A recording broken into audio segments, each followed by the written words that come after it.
DJ Venom. DJ Venom. DJ Venom. DJing parties throughout Israel. Birthday parties, weddings, club events, bar mitzvahs, bat mitzvahs, and much more. You pick the type of music, and DJ Venom will turn your event into the party of the year. Available Sunday through Thursday. Call 052-952-6506 or email djvenom1984@yahoo.com. That's 052-952-6506 or email djvenom1984@yahoo.com. Book your party today. That's DJ Venom.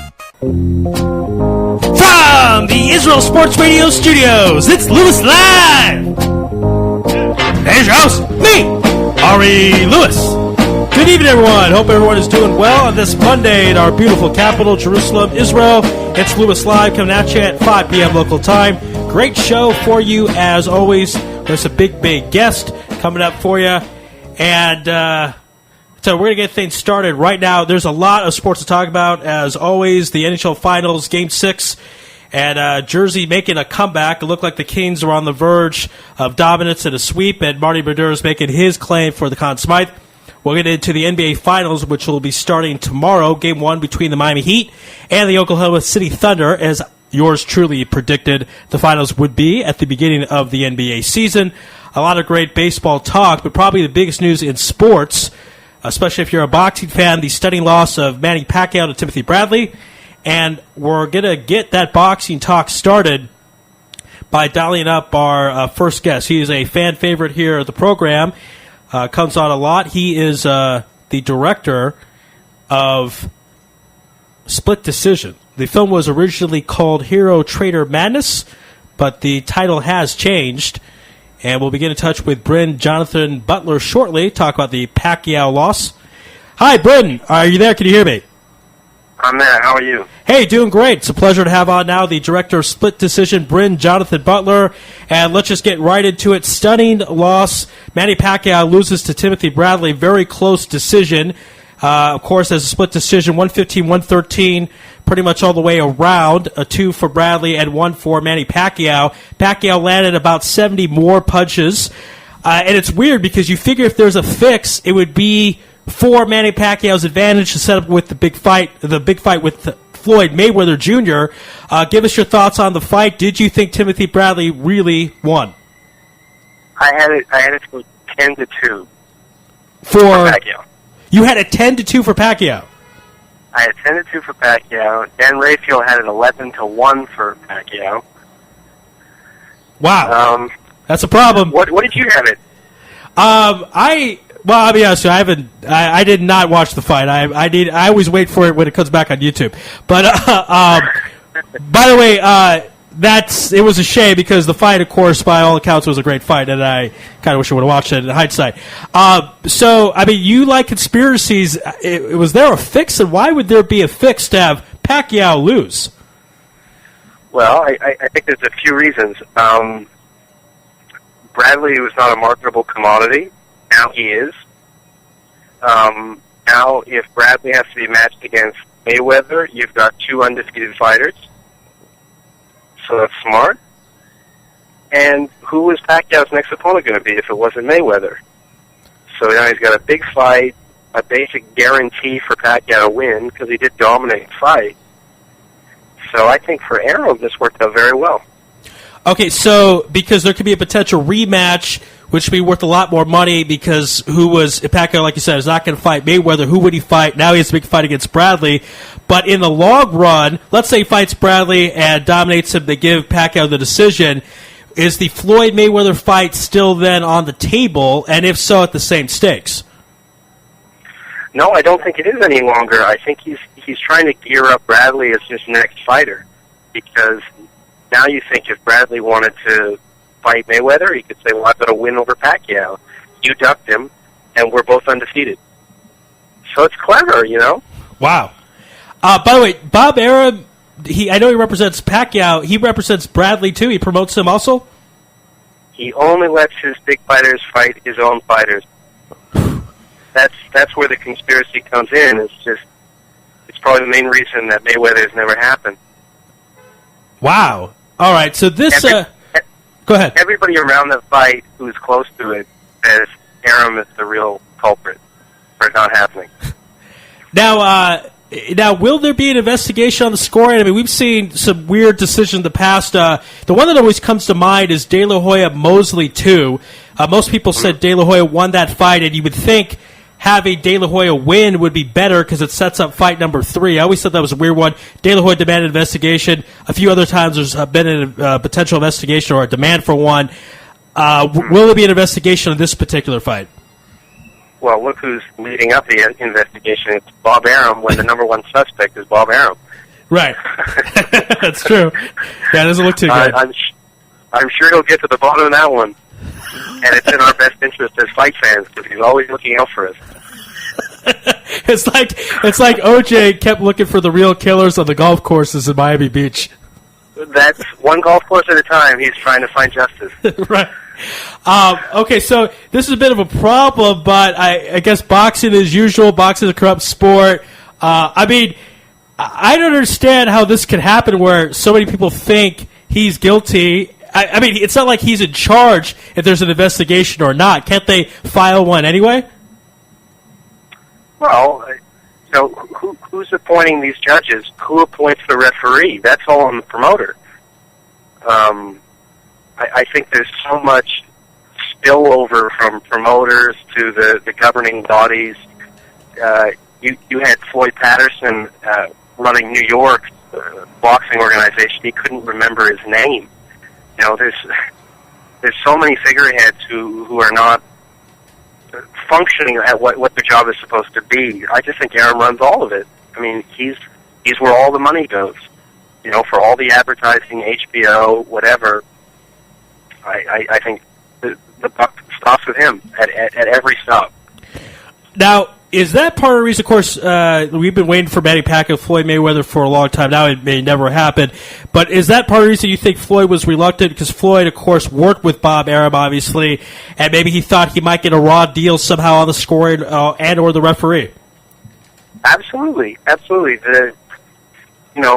I was at the fight with Lara versus Paul Williams. I mean, Paul Williams, the stuff with him being a paraplegic for the rest of his life, it's tragic, but that was the worst decision I'd ever seen. I think it was worse than the Pacquiao-Bradley decision, but there's been a series of really awful decisions lately. Brandon Rios versus the Cuban fighter Edbril. That was supposed to be another one that was 10-2, and it went the other way. So it's becoming a bit of a pattern here. All right, so I'm a little bit stunned by all this news because I've certainly seen some bad decisions. The one that also, in addition to De La Hoya Mosley, Lennox Lewis Holyfield one was obviously pretty bad, but Dodd came there. But let's stick with Bob Arum. Now, let me actually throw this on Manny Pacquiao.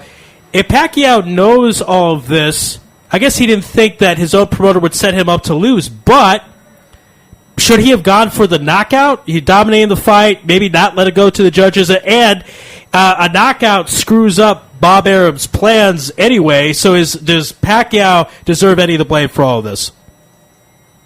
Pacquiao's fight plan, and I mean, I watched this at Leon Gashouse, who's just making a documentary on Pacquiao right now. He's been doing it for 3 years. He scored it 6-6, so we had a disparity there, but everybody else who was with us, it was pretty much 10-2, 9-3 sort of thing. I don't know. What Pacquiao did was every round he would wait until the last minute to steal it. And as you mentioned with the punch numbers, he landed more punches, he landed at a higher percentage, and he landed the better punches.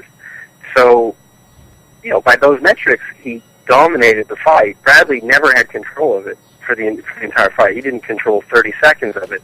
But Pacquiao didn't have the energy that he's shown in the past. He was really saving himself and kind of rationing those big flurries and saving it for the end of the round. But during the first 2 minutes of each round where Bradley could have asserted himself, he never did.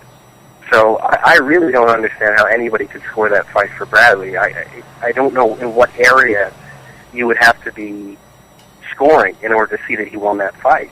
I mean, I'd hit it for you to check it out, Ari, and see what you think. Yeah, I'll have to score it myself also. Now, let's go to this angle of it as well. Even if Pacquiao gets the decision, it seemed like he faded in his previous fight. As you mentioned, also with this fight, kind of he's stealing the rounds, but not going all the way through. So had he fought Floyd Mayweather Jr., it looks like that he would have lost anyways. What would you say to that? I think it was a pretty dominating performance by Pacquiao, because you look at Bradley's 28-0, pretty in his prime, and Pacquiao dominated him. So okay. I think him versus Mayweather right now is it's a real tough one to call, because Mayweather, I think, has flipped a bit. He showed that against Cotto, but it makes it so interesting. It's a shame, because you could have seen them 3 years ago when they were still at their top, prime speed, power, stamina, energy, and then seen them now, where I think they've both slowed down enough that it's going to make for a much more interesting fight now than it would have been potentially back then. Might have been a much more technical fight that Mayweather could have dominated. Now I don't think he's fast enough to dominate. The years have caught up to him, all that training. And Pacquiao also can't quite rely on that ruthless energy he's had throughout his career. He is pacing himself a little bit now. So I think it makes it more interesting than ever, and I would have no idea who I would favor in the fight. I think Mayweather's technical ability, I would always side with that, but it's close. Pacquiao just has the punching power, the tenacity. It's still there. It's just not in such abundance. So I think it's a more interesting fight than ever, and this was a ridiculous decision. Nobody who saw that fight would view Pacquiao any less, and definitely people will disregard Bradley as anything other than a marketing ploy by Arum to stay relevant with a champion in that division. Now, the talk at this point, is it rematch? Is that what we're looking at, Bradley and Pacquiao Part 2? Yeah, that's the fight he's going to push. He's got a piece of both fighters, so it's in his best interest to do it. It's zero risk. As I mentioned, Bradley was in the best shape of his life. He was just a phenomenal specimen going into this. And Pacquiao's got some stuff going on. He delayed going out to the ring by about an hour or an hour and a half because he was watching the end of the Celtics Heat game. That kind of hubris is just, I think people are seeing it a little more. He was always the sort of the hero, the congressman, taking down the big names, always happy or whatever. There's another side to him that people are starting to see. I don't know if you read about the comments he made that were taken out of context, but still about gay marriage, where, I think the article said that he wanted them to be stoned to death as per the instructions of Leviticus. But you're seeing another side to him, this sort of religious fanaticism that kind of points to what his life was before, the womanizing, the drinking, the carousing, a mob of yes men. Something's going on with him, and at 33, I don't think you can afford to have that many distractions around you. Also, of course, the tax evasion, and I remember you mentioned last time you were on the program that he was heard looking up in the air saying, "God, why have you left me?" as well. Yeah, exactly. And here's a guy who's actually believing that he's having a one-on-one chat with God, and he's not sort of taken aback by that. He's in a pretty pressurized, extreme environment that I don't think anybody can. He might be one of the most famous faces on the planet, and he thinks it's all by virtue of this God's plan that he's on, and yet, I don't know, I just think a lot of things are falling apart. He is not acting in good faith with the tenets of his religion. He's cheating on his wife repeatedly, and we saw this with Tyson towards the end, where Tyson was sort of all about Allah, Allah, Allah, and yet everything was falling apart around them. It's just a front that they're trying to keep for themselves, and it seems like it makes it even harder to sustain the discipline that got them there. Yeah, of course, you've done some boxing in your day, and I remember we spoke off air about basically how can anybody drink and train? You have to be it's such physical peak shape to train. How could Manny Pacquiao drink? We talked this with Kelly Pavlik and him being an alcoholic. How is that possible to drink and to train for boxing? I think it just goes to show how stressful it is. All the fighters that I've known, the actual fighting is the least stressful part of what they do. It's just this awful build-up, months and months and months, and being in front of those cameras, and most boxers are quite private people. It's as solitary a pursuit as you can imagine. And as far as the business end of it, I don't think you're going to find a rawer form of the isolating powers of capitalism than a pro boxer in the United States.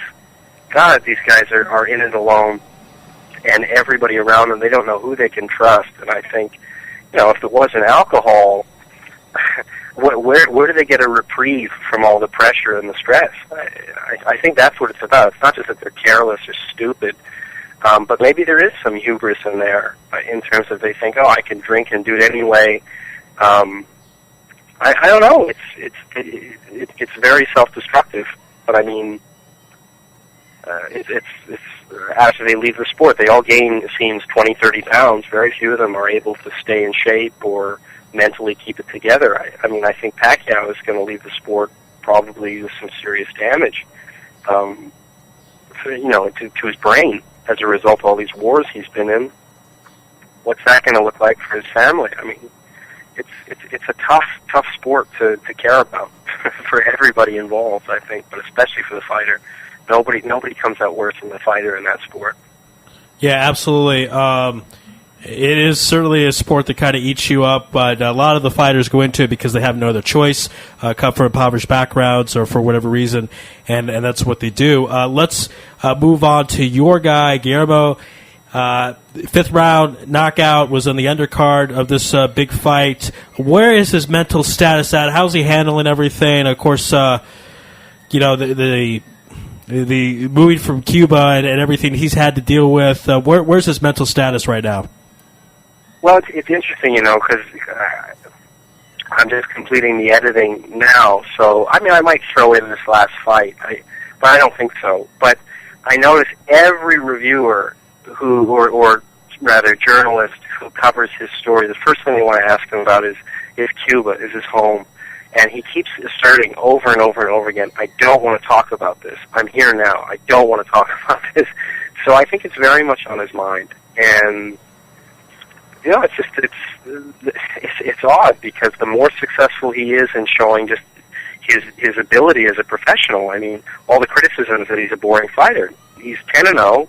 He's knocked out 8 of his opponents, and he just took on somebody with a very respectful record and knocked them down 5 times in 5 rounds. And, if you listen to the announcers, Kellerman and Lampley and Larry Merchant, they're all just saying, who would ever want to fight a guy like this? You're not going to sell any tickets, and he's going to beat you.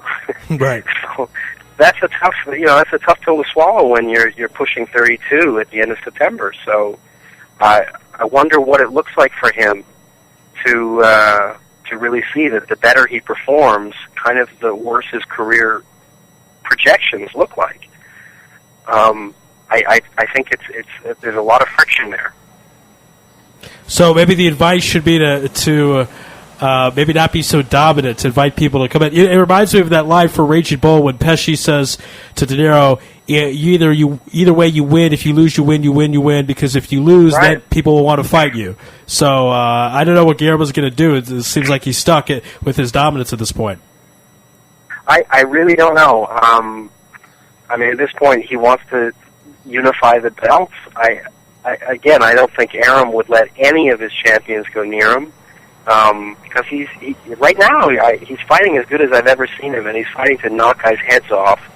He was just showing, all he threw was power shots, and he's watch it on YouTube. It's up there right now, this fight, because boy, he has a professional style now, and he just wants to take your head off or knock you to the body with that left to the body that he's been throwing, and I don't think anybody could stand up to it. His hand speed is so fast, and the accuracy and precision of his punches. It's like watching Floyd Mayweather in his prime, but a Mayweather who can punch, and who wants to punch, who wants to take you out. and that's not the Guillermo that's been there up until the last 2 fights, and he just looks like an assassin up there. I was amazed at his progress, amazed. So it's just a question of, can he get fights, and can he get good fights? And if I was a promoter, I wouldn't let any of my guys near him. So I don't see why they would. They're business people. So why would a Donaire ever take a chance on him? Now, what was Guillermo's payday for this fight? He grossed, I believe it's $103,000. Okay. So probably come away from it with, 60, 55? So and then that's what he lives on, for until his next fight, pretty much, right?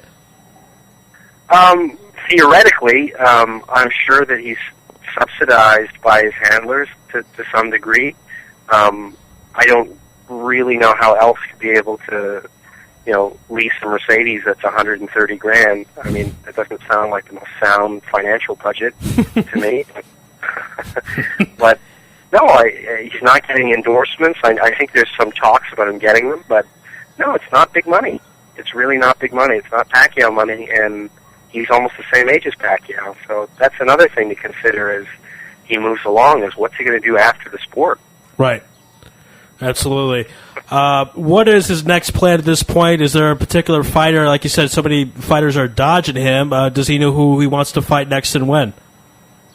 He's been calling out Donaire. He wants all the big names, and okay. I mean, it'll be interesting because this, as I say, this was a masterful performance, and it'll probably be the big fight that people come away with from that card. And that card had a lot of attention. I mean, it did probably pretty well on pay-per-view and everything. He was the first pay-per-view fight that was on there. Maybe he's got a shot at fighting a little more frequently, if anything, but it's just the age. That's the only thing that's going to catch up to him. So I'm sure he just wants to fight as much as possible and make as much money as possible. But he will fight anybody. He is as consummate a winner. When you talk to him, it's like the Michael Jordan interviews where he's just pathological about winning.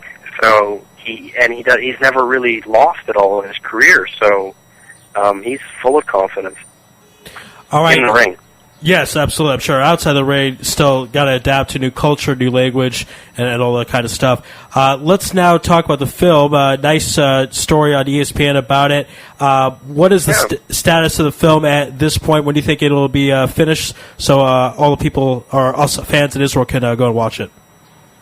Well, I just had a kind of a side thing that could be interesting and a little easier to grasp for your average sports fan. I met with ESPN about doing a short. The 30 for 30 series is doing a bunch of shorts, and one that I pitched to them that they're intrigued by is Teofilo Stevenson versus Muhammad Ali, the great fight that never was. So I might do that as a little side project because I got a lot of footage in the film with Guillermo, kind of looking at the fighters who turned down all this money, and the Stevenson interview was probably the biggest one I was able to get. So it might be a nice way to sort of introduce the subject matter of the film to an American audience and an international audience, and also line my pockets a little bit to finish the editing here in New York. So that's kind of the plan right now. Is got about 40% left to go on the rough cut, and then my hope is to pursue an ESPN or an HBO. And I had a good talk with them a couple weeks ago, and they said that Cuba and the boxers they're interesting commodities for them. They're interested in sort of throwing some light on that subject matter, especially with the Olympics coming up. So it's going pretty well. I wish it was going a little faster, but it's coming.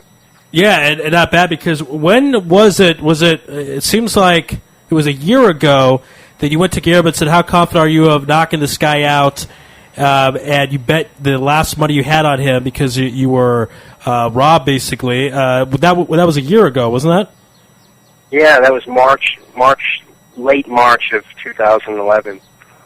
Wow, so certainly we're in a different place right now, and thank God for that. So, of course, Guillermo bailed you out, and then you're able to keep going with the film, and who knows what happens here? It could go to HBO. Also, I'm sure some film festivals as well. Sundance, are you interested in submitting your film to Sundance? Yeah, I just like to get it out there to people, who are interested in the subject matter. I mean, that's all I'm trying to do with it, is to reach people who are interested and want to learn a little bit more about boxing and the culture over there. There's just because everybody in this country, they're forbidden from going over to visit, but there's still a lot of curiosity, and it's a very different thing to see it up close than it is to read about it. And I think that's interesting because it makes you think about, why is it different from what I'm reading about it? Is there some kind of agenda at work in terms of how I'm supposed to see it? Because it's the basic conflict of meeting people there and seeing how they respond to Americans from what you're told. There's no hostility towards Americans over there, and yet with these fighters coming over, you get that kind of culture shock of seeing American culture for the first time in a way that we can't because we live here, and I just think those themes are interesting and important right now, as this country's in a pretty big place of change. So Cuba's and Cuba is as well, of course. I mean, who knows what's going to happen next after the Castros die? They're already, early 80s, mid 80s, so lots of changes. Yeah, absolutely. It sounds, again, I can't wait to see this film. It's going to be great, great stuff. We're out of time for this segment. It was a lot of fun, obviously, as always. Wish we had more time. Let's do it again real soon. It was great talking. I love the conspiracy talk. Let's talk more off the air about it. And Bob Aaron, baby, we got to love him. Represent. And we'll talk later on. It's been a pleasure to have the director of Split Decision, Bryn Jonathan Butler. Bryn, thank you for being on Louis Live and IsraelSportsRadio.com. Always a pleasure, Ari. Love to be back. All right, be well, Bryn. We'll do it. Take care. All right, that was Bryn Jonathan Butler. Fun as always. I tell you, folks, I've had Bryn on before for an hour, and we still had a lot to talk about. So kind of a shame that this was a shorter segment of only 23 minutes, but it is what it is. We're going to take a break. Very exciting guests on the other side from ESPN, Mark Brown. We're going to talk the NBA Finals mostly, maybe a little NFL, but the NBA Finals, the promised land of NBA, starts tomorrow night. I'll be right after this commercial break. You're listening to Louis Live and IsraelSportsRadio.com. I want to remind everyone to check out our store by clicking on the store tab. And we have great, great stuff there. T-shirts, hats, food, candlesticks, and much, much more. This is Louis Live and IsraelSportsRadio.com.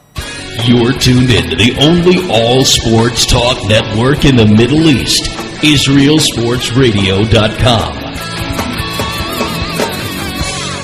Body and Soul Gym in the heart of Talpiot. Great machines, excellent staff, and wonderful classes such as Pilates, yoga, and kickboxing. Give them a call at 02-678-8861. Once again, that's 02-678-8861. www.body-soul.co.il. Once again, that's www.body-soul.co.il. That's Body and Soul in the heart of Talpiot, which is great for your body and your soul. You're already using a credit card every day.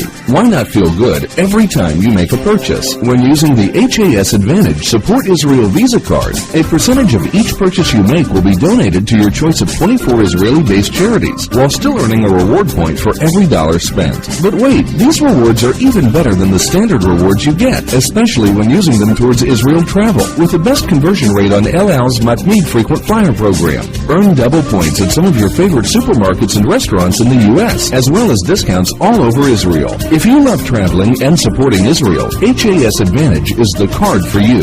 Just give us a call toll-free at 1-866-6-ISRAEL. Sign up right now with the code ISR10 to earn 2,500 bonus points. That's 1-866-647-7235. HAS Advantage. Earn rewards. Support Israel. Offer valid for U.S. citizens only. Terms and conditions do apply. When dialing from within Israel, please dial 1-800-200-818. Israel Sports Dynamics specializes in football consulting, equipment, uniforms, and more. Great brands such as Nike, Russell Athletics, Shutt Sports Products, and many more. Just one call away. With over 30 years coaching experience with university and professional athletes, Terry Hill, owner of ISD, can advise you for all your sports needs. Call 054-581-3248. That's 054-581-3248, or visit our website at www.isdisrael.com. If that's not easy enough, click on the ISD banner on the Israel Sports Radio website and be part of the game. Are you tired of paying for expensive gym memberships that you don't use? Are you frustrated by not seeing results? It's time for the X1. Israel Gym Systems is proud to launch the X1 suspension and bodyweight training system. Lose weight, build muscle, improve balance, coordination, and flexibility. With your purchase of the X1, you'll receive a free membership to IsraelGym.com and access to our archives of videos and exercise plans. Sign up today at www.israelgym.com and get ready for the new you. Israel Gym X1. Higia Hazman. DJ Venom, DJ Venom, DJ Venom, DJing parties throughout Israel, birthday parties, weddings, club events, bar mitzvahs, bat mitzvahs, and much more. You pick the type of music and DJ Venom will turn your event into the party of the year. Available Sunday through Thursday. Call 052-952-6506 or email djvenom1984@yahoo.com. That's 052-952-6506 or email djvenom1984@yahoo.com. Book your party today. That's DJ Venom. Broadcasting live from Israel. IsraelSportsRadio.com.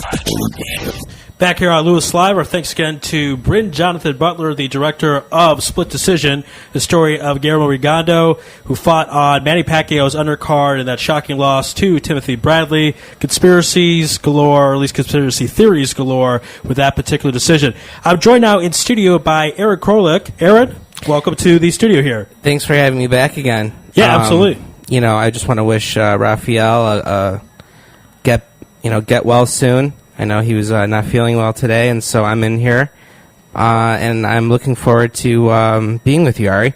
Yeah, it's going to be a lot of fun. We have a great guest coming up, but just to touch upon what Bryn said, it is always a shame to see these fighters go broke. It does happen pretty often. I don't know what the exact percentages are, but a lot of times these boxers don't have any type of business background, business education, or they're not surrounded by the best people or people that have their best interest. Yeah. And these things happen. Joe Louis is probably the most famous example. Heavyweight champion of the world, has the longest strain of heavyweight reign as a heavyweight, excuse me. And you see him at the end of his life in Las Vegas as a greeter because he needs the money. And American hero. He supported the troops in World War II, went around and did a lot of shows to lift the morale of the troops, and didn't end so good for his life. And had some mental injuries. Of course, that happens to boxers very often because of all those shots to the brain, and a lot of them fight too long. Do you think there's like a parallel between boxers and football players? For instance, we say shots to the head. We know that there's the big concussion issue in sports in the NFL. And then we see that, with Warren Sapp filing for bankruptcy. Trying to think what other player was in the news recently. Just the number of suicides. Junior Seau. Yeah, it just seems that boxing and football are kind of like parallel in terms of what happens after, a person reaches a certain pinnacle in their career. I know John McCain sponsored, I think, the Muhammad Ali act or legislation about telling boxers to give it up when it's time to give it up. They may do something like that in the NFL as well, because you really find out the damage these players have later on, in their 40s, in their 50s, 10, 20 years after they played. It's a hard concept because in America it's very much about do what you want to do what feels right, it's your life. But it's a shame to see all these athletes end their lives this way just simply for entertainment. I don't know what the line is. I hope someone smarter than me that can figure that out. Let's save this discussion for right now and dial up our next guest. He is ESPN commentator Mark Brown. And the NBA Finals, if you like the teams or don't like the teams, this is the teams we have. I'm actually very excited about this particular NBA Finals, partly because I predicted it at the beginning of the season. I didn't really go out on a limb. A lot of people had OKC and Miami, but not everyone predicted it and called it out on the air like I did. Do we have that clip? I can dig that up, maybe. We'll dig that up. We'll have to dig that up sometime. It's going to be a really fun NBA Finals. Hi, am I speaking with Mark? Yes, this is Mark. Hi, Mark. It's Ari Louis. You're live on Louis Live on Israel Sports Radio. It's a pleasure to have ESPN commentator Mark Braun here on the program. How you doing out there? Fantastic. How are you guys? Oh, we're doing great, and let's get right into it. Let's get to the NBA Finals tomorrow night. Actually, sorry, let me back up. Let's go to the conference finals because there are still some stories that need to be finished, and we'll start with the Spurs. They go 2 months basically without losing, and then in a span of about a week, a little more, lose 4 games. Charles Barkley is saying Tim Duncan should retire. The Spurs just had a phenomenal season, and then for it to end like that, what's going to happen with this cast? You know, we know Tony Parker's more the leader of the team now. What do you see happening managing up with Tim Duncan and the crew from San Antonio? Well, it's always interesting. I love listening to what he has to say. It's often unconventional, but often right on the money. I'll tell you the truth. Look, Tim Duncan should do whatever he wants to do, but you can continue to play basketball. Yes, in shorter minutes, he has most of these last years, but I think there's still more out of Tim Duncan. If he wants to keep playing, he can. First question about that. I've loved all these. I think what they do and how they've done it and how they've stayed near or at the top for the entire Tim Duncan era has been just absolutely phenomenal. I don't look for Duncan to retire.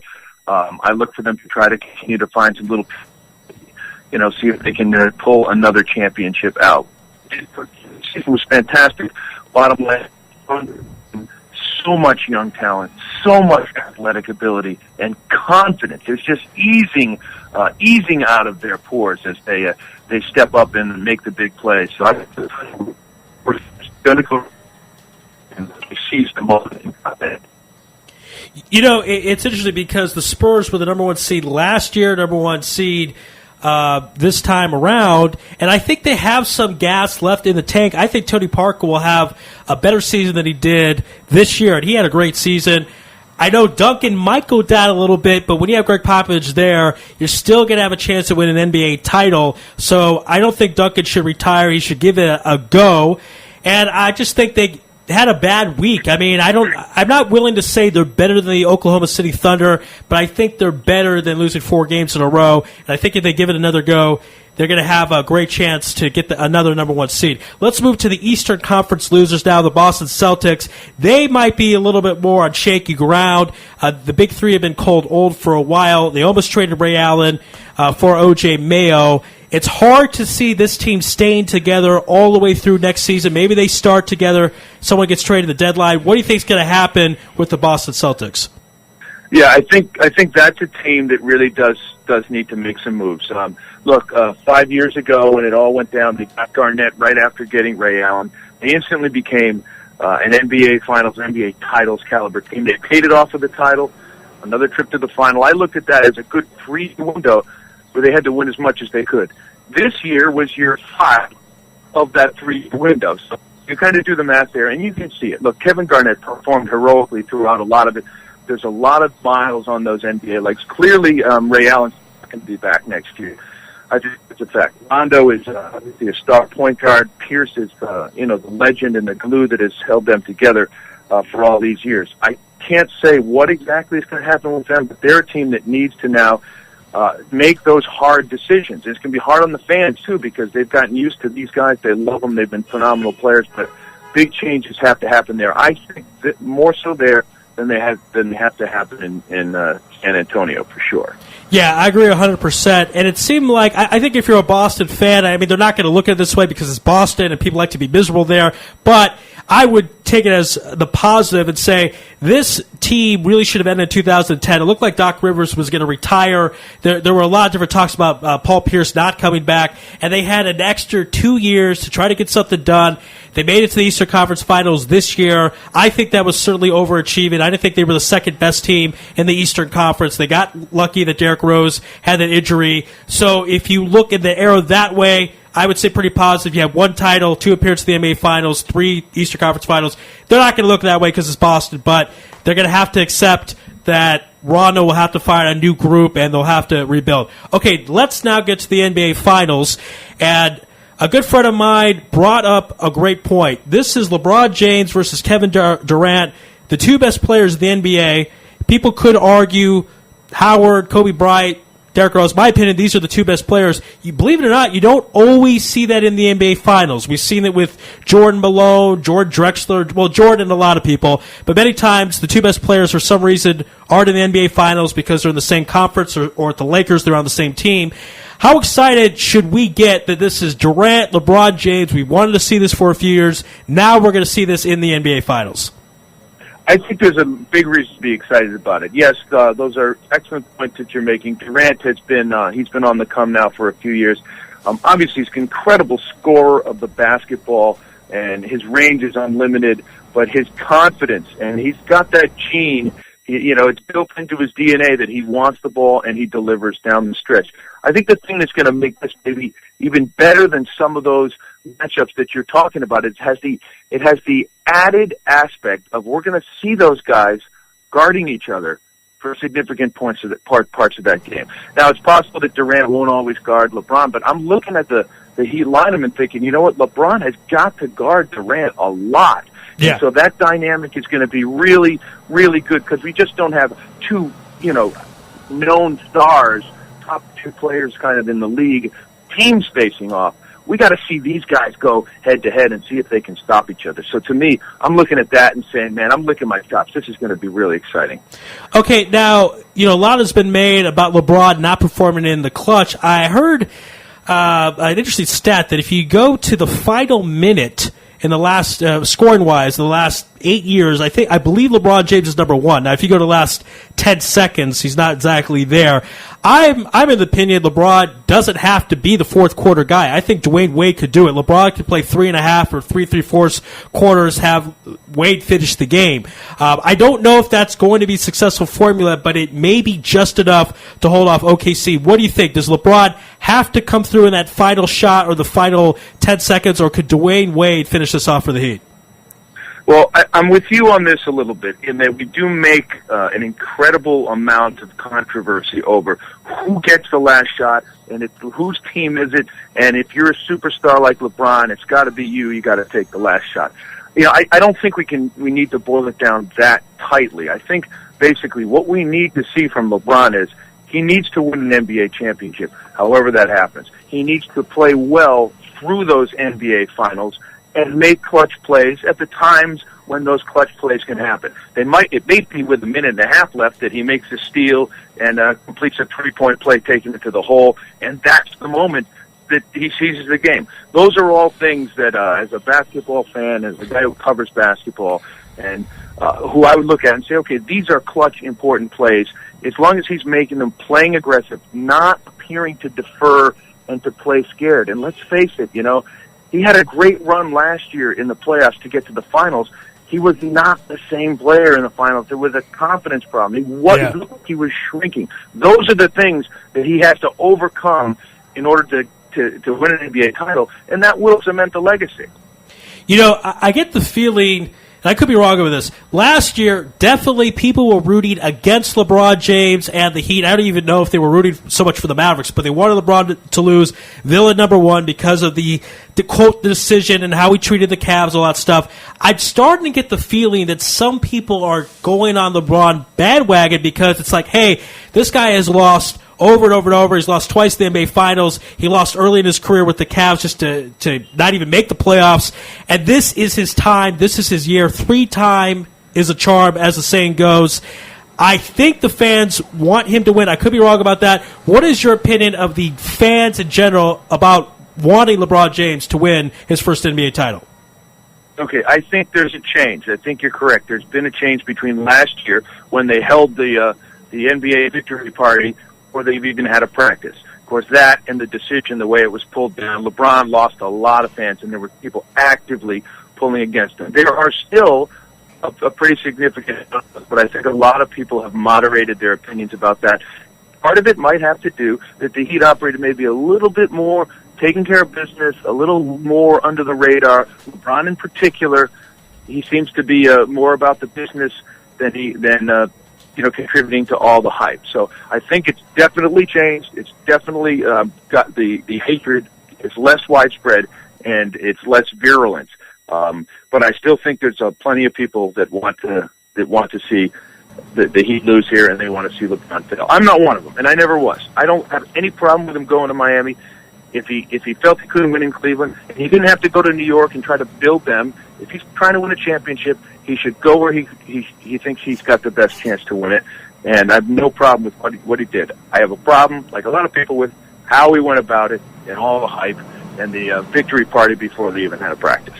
The victory party before the practice definitely had a problem with. The decision in itself, people tend to forget that I believe $3 billion was donated to the Boys and Girls charities. Plus, we get on our athletes time and time again for not wanting to win, and here he did. Here he put himself in a position to win an NBA title. So I'm not a LeBron hater. I think there's guys in the NBA that do bad things in public and should be disliked or rooted against. I don't think LeBron is one of them. I think he's pretty much been a class act all the way through, and where he is on that level means a lot.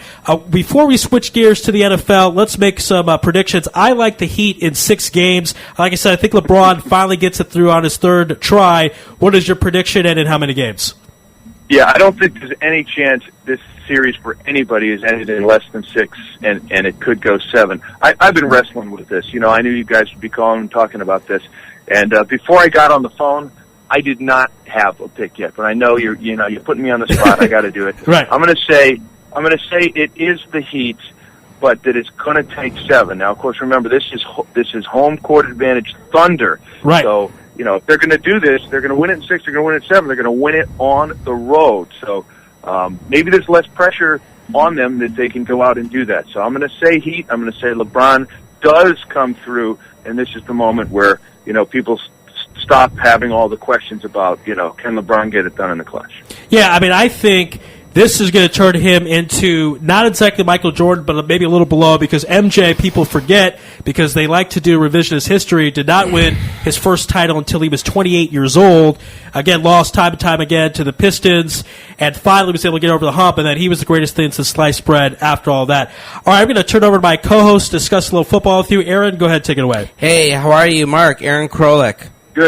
Good, Aaron. How you doing? We're going to go from the NBA. Are you counting down the days till the NFL season?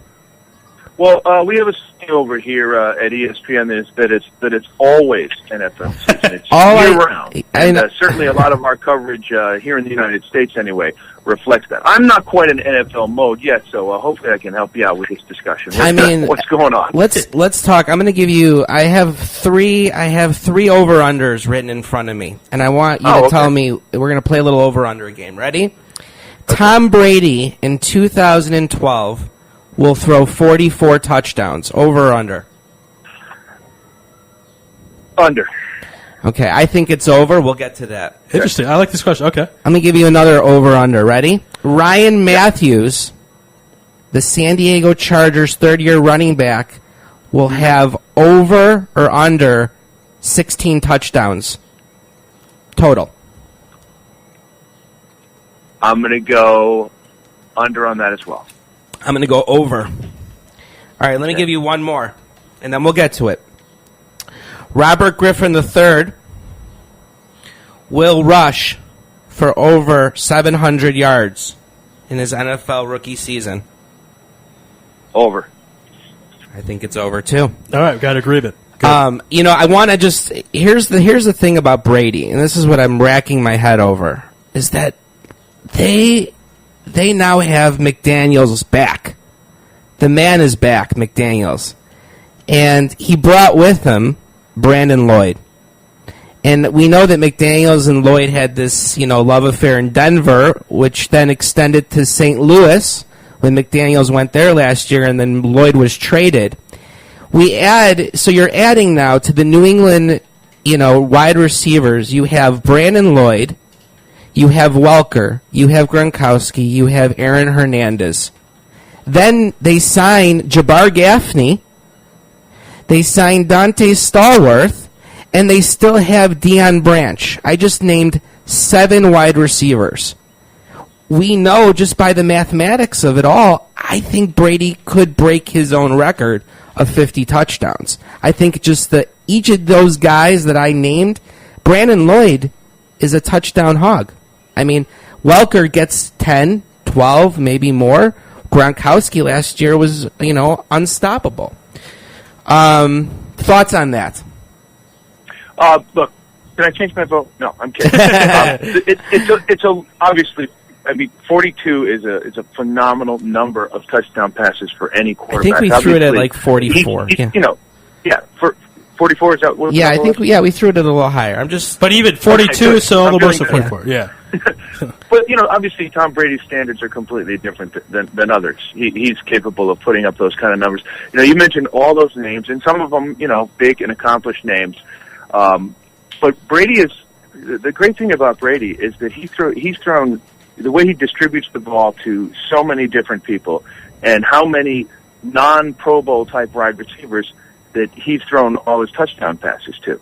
So, I am a huge Tom Brady fan. I think he has incredible, that it's not that he makes what they're doing. He makes these other receivers. There's no question.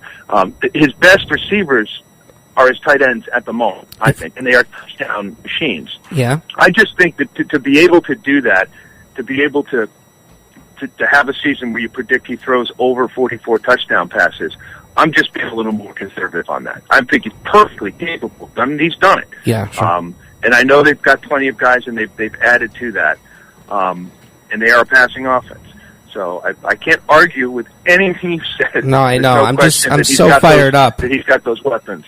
I think. Now, are you a Patriots fan? I'm from. Believe it or not, I'm from Chicago, living in Jerusalem now, and I'm a Bears fan. And I couldn't be happier. Gosh, the signings of the Bears, we could go down the list with every position that they've covered. From running back, now they went out and signed Michael Bush, who's a stud. They signed Brandon Marshall. They go get a draft pick in the second round, a beast from South Carolina, Jeffrey. They go out and they get Eric Weems, the kick returner, one of the most underrated performers in the NFL, to go along with Devin Hester on special teams.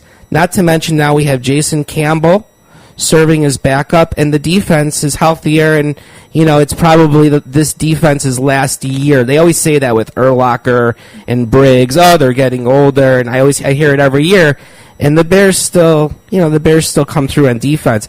I think quietly, don't tell anybody there at ESPN, I think the Bears might win the Super Bowl. Whoa. And I'm making that prediction right here on Israel Sports Radio today. Well, here's a prediction I have. Yes. No Bears quarterback ever will throw for 44 touchdowns in the history of the NFL. It will never happen. That's pretty safe to say. Let's just go quickly, though. I want to talk about Ryan Matthews and the AFC. I love talking AFC West because, it's now with Peyton Manning on Denver, and you have Phillip Rivers, and they have just there's some interesting characters out there in the AFC West. But on San Diego, they get rid of the LT years are way gone, the Sproles years are gone, and he was a guy that used to get 6-7 receptions a game. The Mike Tolbert years are gone because now he's in Carolina with Jonathan Stewart and D'Angelo Williams, which is just three huge running backs. That's a running game down there in Carolina that they've assembled. But now that just leaves Ryan Matthews on his own. I can't tell you. Maybe Jacob Hester is his backup, but I think that Ryan Matthews has a lot of upside this season. Of course, if he stays healthy, and that's the key with obviously all these players. But the amount of, I'm thinking in fantasy terms, we call them dump-offs. And Phillip Rivers loves to dump off the ball. And I'm just thinking that Ryan Matthews on third down is going to see a lot of that. And he could really have a break. He had a good season last year. Much better than his rookie season. But this could be a season where he gets, potentially like a LaShawn McCoy numbers last year, which would be, fantastic for fantasy owners. Ari, help me out here. I want to ask Mark a question. Mark, where'd you go to college? I went to a small school called Bates College. It's up in Maine. And as a matter of fact, I was just up for a significant class reunion. I don't think I need to mention which one it was, but it was, it's one of the big ones. You don't have to know exactly how old I am. But yeah, back there for the first time in many years, and it was funny. You had all the big class dinner, and you're all getting back in touch with each other, and everybody, all my friends, were like, "Okay, look, we got to find a big screen, and we got to watch Game 7, Celtics and Heat." Absolutely. So that dominated tonight, which is that'll tell you a little bit about how me and my friends look at things. It's, hey, great, our 25th reunion, but it's all about the game. Well, that's some good friends right there. Yeah, and so when you were a young college student, what could you see yourself? I mean, what did you see yourself as being when you grew up? What did you want to be when you grew up? Well, when I grew up, I wanted to be playing in that game, and I was watching. And, obviously, by the time I was in college, that was clear that wasn't going to happen. I did play small college basketball at Bates. It's Division III, so the lower of the three divisions. But even at school, I think the only thing I really wanted to do was go into broadcasting and be a play-by-play man. Now, it took me a while to kind of get off my butt and start moving down that road. Not until my mid-20s, but yeah, I mean, that's kind of the one thing outside of actually participating in the sport or maybe becoming a coach from the high school or college level. The only thing I ever wanted to do was be a broadcaster. So, I've had, a reasonable amount of success at it. I make a living doing what I love, and it's been absolutely perfect for me. It's what I was born to do. Mark, it's interesting because in college I kind of had some dreams of being an athlete, but I was explained that as a short Jewish kid, I was more likely to own a team than play for one. So just have to deal with reality sometimes. Have you bought a team yet? Not yet, but I got some time. We'll see what happens. Maybe I move way up the scales and one down the road. You never know. Anything's possible. All right, Mark, we certainly appreciate your time. This was a lot of fun. We would love to do it again in the future. We know you're busy, but whenever you have time, we would love to do it again. All right. Thanks a lot, guys. Enjoyed it. Have a good day. Be well. Enjoy. Shalom. Okay. Bye. All right, that was Mark Brown from ESPN, and pretty funny to hear his story. They played Division III basketball, but eventually went to the broadcasting side, and certainly has made a good living and a good choice out of it. His resume is amazing. His play-by-play experience consists of more than 300 NBA games, including 8 NBA Finals and 9 All-Star games. He's broadcasted over 40 NFL games, including Super Bowls 32 and 35. He's done EuroLeague basketball Final Fours for the last 5 years. He's done all 4 tennis Grand Slams from 2009 to 2011, and he also provides reports for international editions of SportsCenter for basketball, tennis, and cycling. So, wow.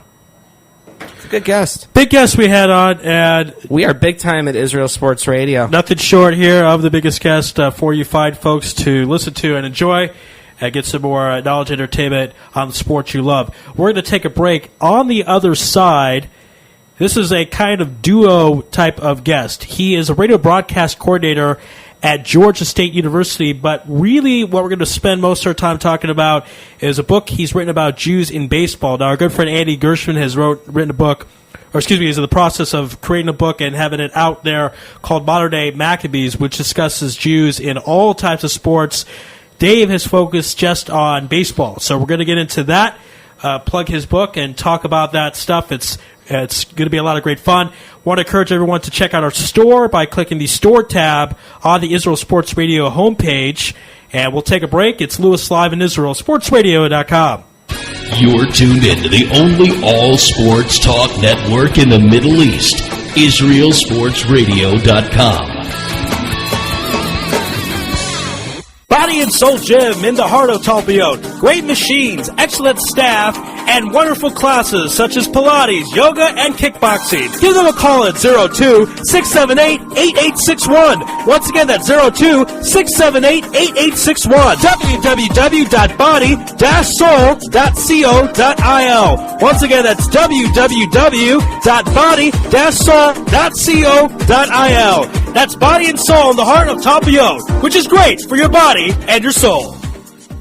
You're already using a credit card every day. Why not feel good every time you make a purchase? When using the HAS Advantage Support Israel Visa card, a percentage of each purchase you make will be donated to your choice of 24 Israeli-based charities, while still earning a reward point for every dollar spent. But wait, these rewards are even better than the standard rewards you get, especially when using them towards Israel travel, with the best conversion rate on El Al's Matmeed Frequent Flyer program. Earn double points at some of your favorite supermarkets and restaurants in the U.S., as well as discounts all over Israel. If you love traveling and supporting Israel, HAS Advantage is the card for you. Just give us a call toll-free at 1-866-6-ISRAEL. Sign up right now with the code ISR10 to earn 2,500 bonus points. That's 1-866-647-7235. HAS Advantage. Earn rewards. Support Israel. Offer valid for U.S. citizens only. Terms and conditions do apply. When dialing from within Israel, please dial 1-800-200-818.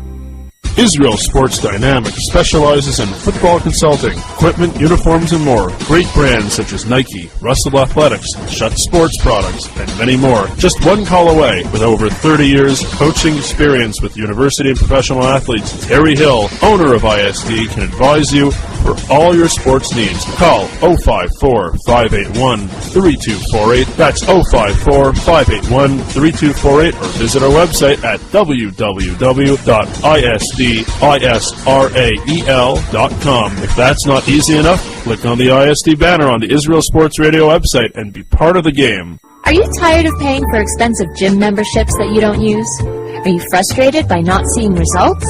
It's time for the X1. Israel Gym Systems is proud to launch the X1 suspension and body weight training system. Lose weight, build muscle, improve balance, coordination, and flexibility.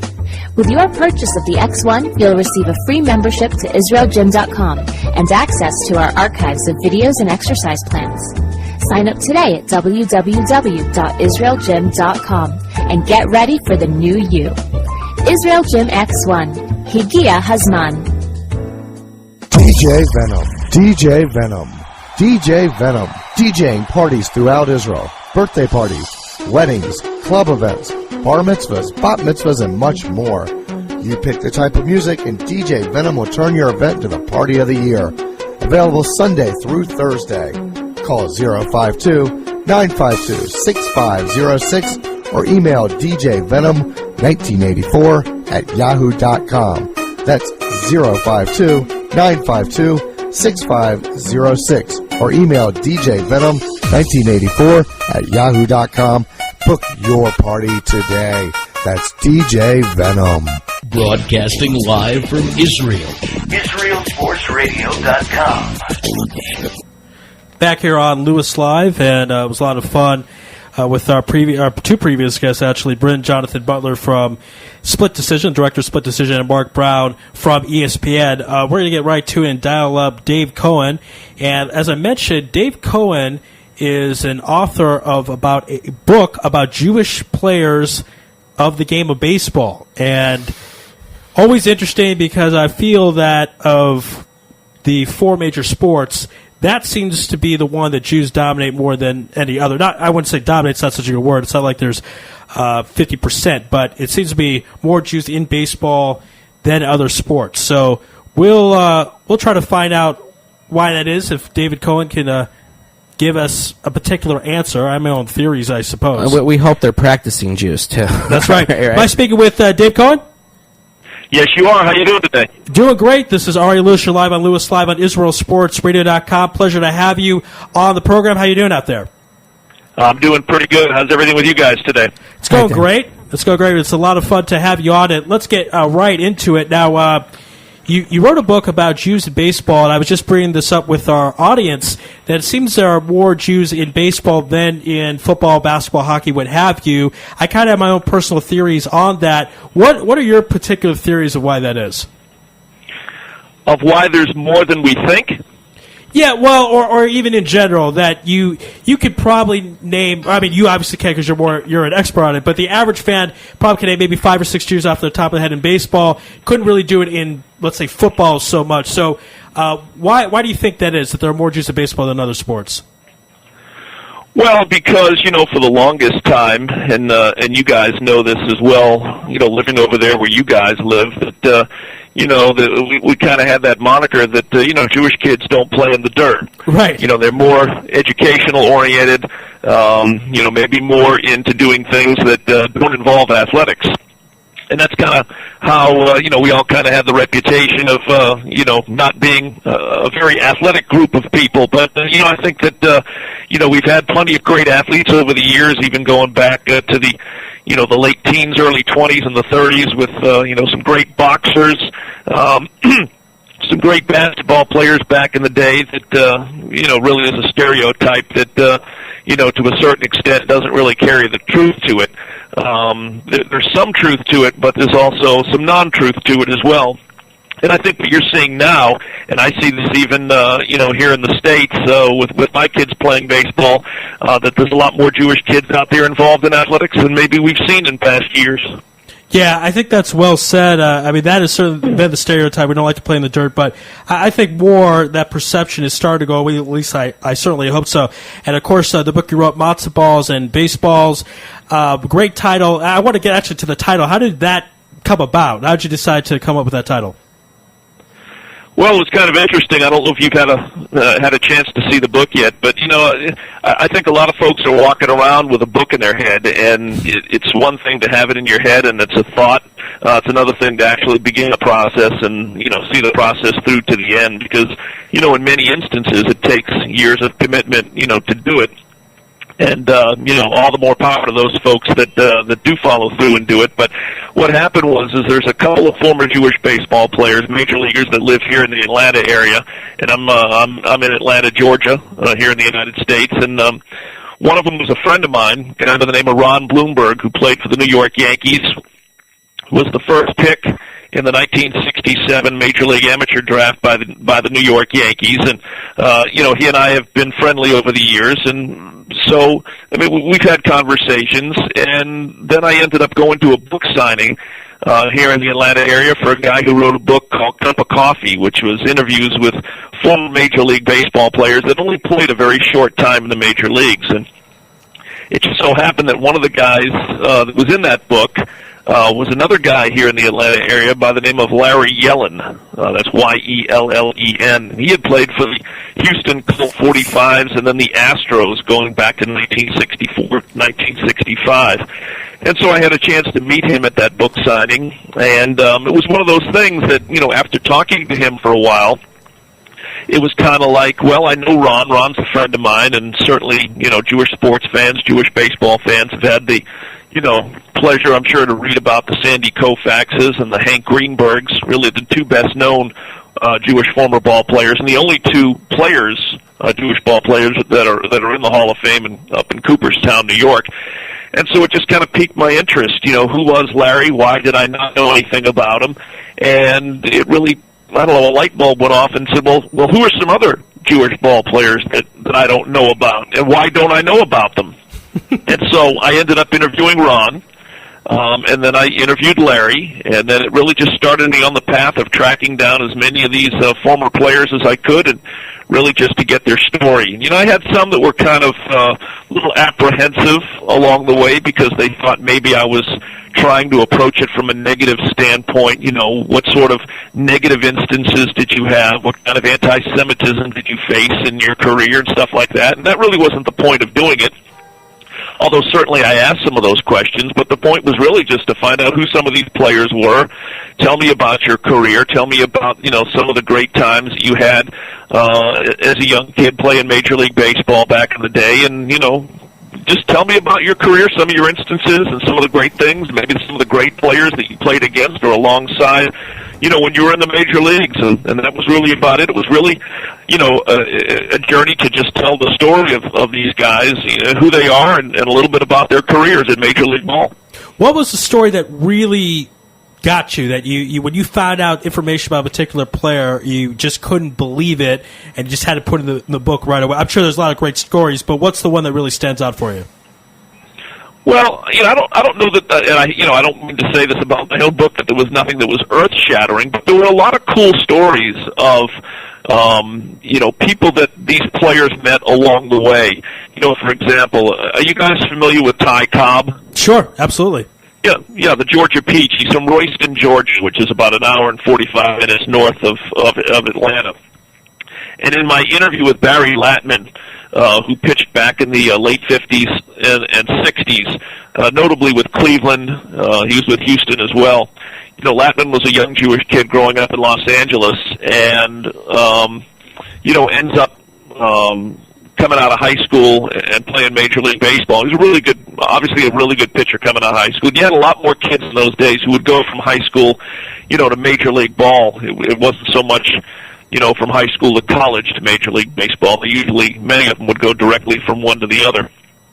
Anyway, through a friend of his father's, and the reputation of Ty Cobb back in the day was that he was a product of his time, his time period, especially here in the Deep South, which was, there was a lot of racial situations, and it was something that went on every day.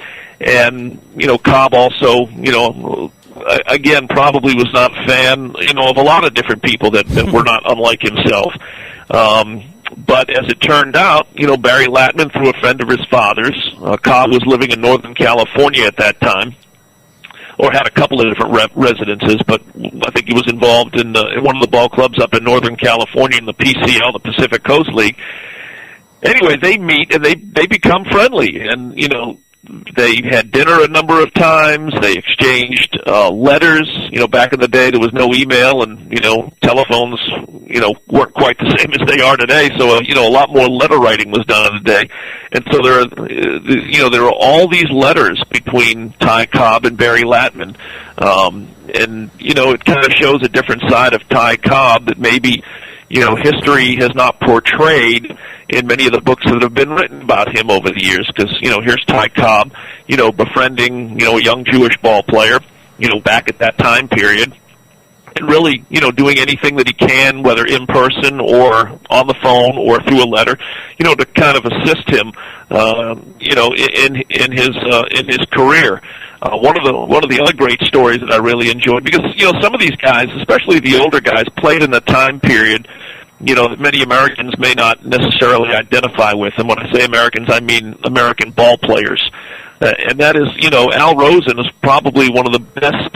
You might have to put him in the top 5, the top 10 all-time, Jewish ball players, for his time period. But he's playing minor league baseball. He's about 18, 19 years old, playing minor league baseball up in North Carolina, and World War II breaks out. And he had a little bit of naval background, I guess, in high school, ROTC sort of naval background, and so he enlists in the Navy rather than wait to get drafted. And so he goes from playing baseball as an older teenager in North Carolina, to the United States Navy, and he had a lot of really cool stories about places that he visited, being on the ship that he was on. He told me that his ship was one of the first to land at Okinawa out of the Pacific, in the war with Japan.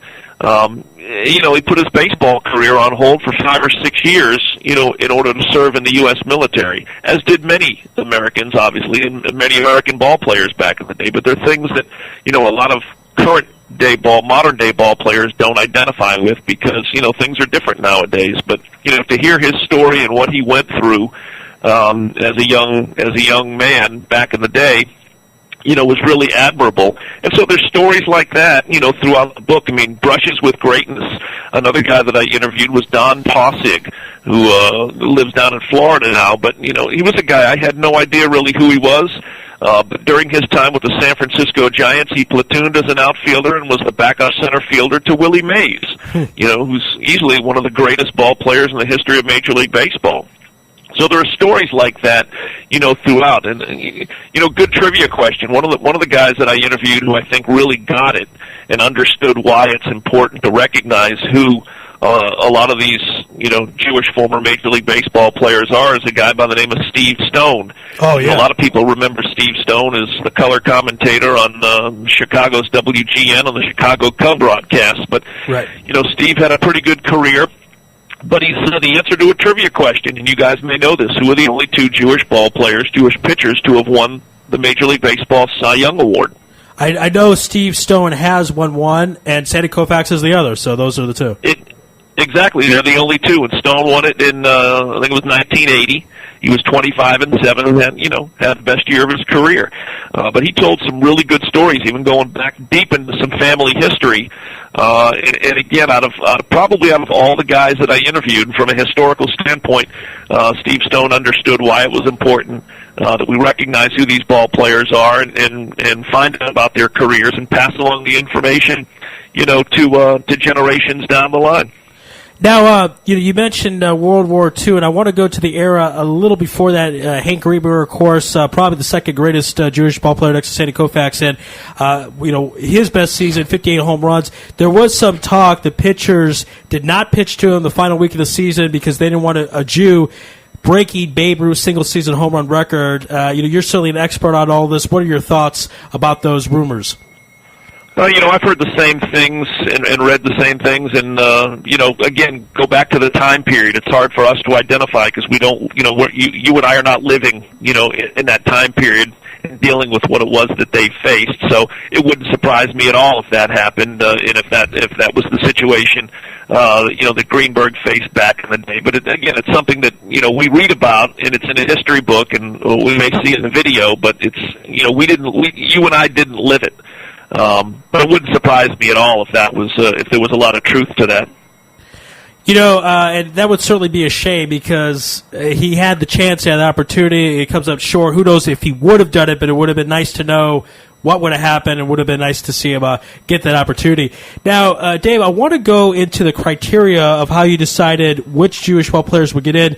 Meaning, did you decide if only their mother was Jewish, or if their father was Jewish, not their mother, they would be allowed in? Also, we spoke with someone from the Jewish Sports Hall of Fame, and they pretty much would allow a lot of people in, but if they were, let's say, Jew for Jesus, something to that effect, they would not allow them in the Hall of Fame. So what was your particular criteria for your book?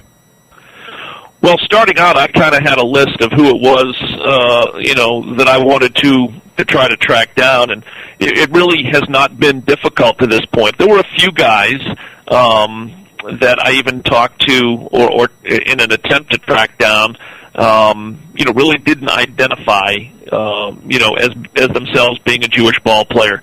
So I really didn't approve them, but I did include them. But everybody that I've got on here would pretty much qualify. And I went by the list. Are you familiar? Have you guys ever talked to the gentleman in Boston who puts out the Jewish baseball cards? I have gotten some of those cards. I haven't spoken to him yet. Okay, if you go to his website, he has what we'll term the list. And I'm not going to say it's the official list, but right. I used it as my official list of all current and former Jewish Major League Baseball players. So if they were on that list, then it was good enough for me to include them in my book. And I published at 17, and since I've published, I have interviewed 4 more, including Marv Rotblatt, Art Shamsky, who was a member of the '69 Miracle Mets, Ed Mayer, who played for the Chicago Cubs back in '57 and '58, and most recently I was able to interview in person Sean Green, who many would consider throughout the late '80s, '90s as the best of the Jewish ball players. But I've got some guys on there. I actually have 2 that have converted. One of them by the name of Elliot Maddox, who's an African-American gentleman who played played for a number of different teams, but was friends with Ron Blumberg on those New York Yankee teams of the mid-'70s, and that's how I was able to get in touch with him. And his story was pretty interesting. And then a gentleman by the name of Jim Gaudet, Gaudet, who grew up Catholic but converted to Judaism in the mid to late '70s, and is a very practicing Jew as we speak, living in South Georgia. So obviously, if you're going to convert, you have a concerted interest, in being a practicing Jewish person, of which both Maddox and Gaudet are. Whereas some of these other guys, yes, they are, but they may not necessarily be, deep practicing Jewish guys.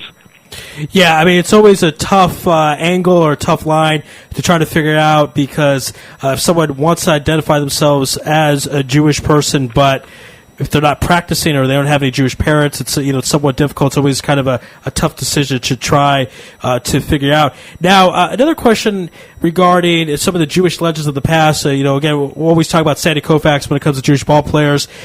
He seemed to kind of go into the quiet, if you will, after his retirement. Retired very, very young, early 30s, had some more years left, but didn't want to do any damage to his arm, and also wanted us to see him in his prime, the 3 Cy Youngs in 4 years, and an MVP. Truly remarkable. Of course, he only gave the Cy Young to one, a total for Major League Baseball, not like one each league like there is right now. Why do you think Sandy Koufax has kind of stayed away from the limelight, out of the public eye, when we see many athletes get a broadcasting job or a manager job or something, they still stay in Major League Baseball? Well, Koufax did do some television for a few years after his retirement, from Major League Baseball. He didn't disappear completely, but again, never having met him, and obviously never having met a guy like Joe DiMaggio, but having read a lot about him, DiMaggio, every time he went out on the field, felt that, he had to give his absolute best performance because, as he said, someone may be at that game who is seeing me for the first time. Right. And as they say, you don't get a second chance to make a first impression. A lot of people don't subscribe to that way of living or playing if they're in professional athletics, and certainly hats off to a guy like Joe DiMaggio, who's certainly one of the greatest players in the history of the game, as was Koufax. But you kind of got the from the video that I've seen, the interviews that I've read, the books that I've read on him, and I've got 3 or 4, Koufax was kind of along the same way. I mean, he did not seem to be of the type personality who was going to hang on and play Major League Baseball, even if he was not 100%. Could he have continued to play and sign contracts and play as an injured player? Sure. But again, like DiMaggio, that's not really his nature. And he was very much, I believe, if they're going to see me, they're going to see me at 100%, or I'm not going to participate, and just kind of hang on to a major league career simply to be a major leaguer and to collect a paycheck. But he's always had the reputation of being underground per se, not necessarily out there, not necessarily seeking fame and notoriety for anything. He just wanted to, I guess, retire, and live a sense of normal life that you could, being who he is. But I do like the story, in getting back to the documentary that came out about 1.5 years ago on Jews in baseball, is that when that was being produced, and I talked to the director of it at one time while I was still working on my book to see if there was any way we could be involved, one project to another. But I remember him telling me, and of course it was later on in the film as well, that I believe it was Ira Burkow, who's a pretty well-known New York writer. When Jews in Baseball was being produced, they reached out to Koufax through Burkow, and I think Ira Burkow was able to convey to him that they're doing this project. It's on the history of Jewish ball players and Jews in baseball. And from the way I'm paraphrasing here, but it came back to me that Koufax kind of agreed with Ira Burkow that if they're putting this documentary together, and this is going to be one of the foremost documentaries on the history of Jewish ball players, that I need to be included in it. And so, he ended up, I believe, 2 different times sitting and doing an interview with the producers of that Jews in Baseball film. And I'm sure, like you and a lot of other baseball fans, I'm certainly glad he did, and he was able to tell his story. And again, hats off to him, and all the more power to him, to live his life the way he wants to live it, as opposed to how other people think he should be living it. Right, well said. I mean, at the end of the day, it's his decision and his free choice of how he wants to live his life. And, of course, speak with Dave Cohen. Not only is Dave an author of Matzo Balls and Baseballs, but has broadcasted for Georgia State University Athletics for a very, very long time. We only have a few minutes with you, Dave, but first, kind of a basic question. The school left the Atlantic Sun Conference in 2005, and I'm always curious, whenever a team jumps conferences now in the Colonial, what was the reason for Georgia State leaving Atlantic Sun to join the Colonial Conference? Well, back in the day, the Atlantic Sun, it's still a good conference today, but it was made up of different schools, a lot more public schools, larger universities. A number of those schools, like the University of Central Florida, ended up leaving at the time for Conference USA. Some other schools like Florida Atlantic, which is down in Boca Raton, Florida, Florida International down in Miami, Florida, they left and joined the Sun Belt Conference. So a number of schools broke away. And then we were kind of left in the Atlantic Sun as we're a large public urban university in downtown Atlanta of over 32,000 students.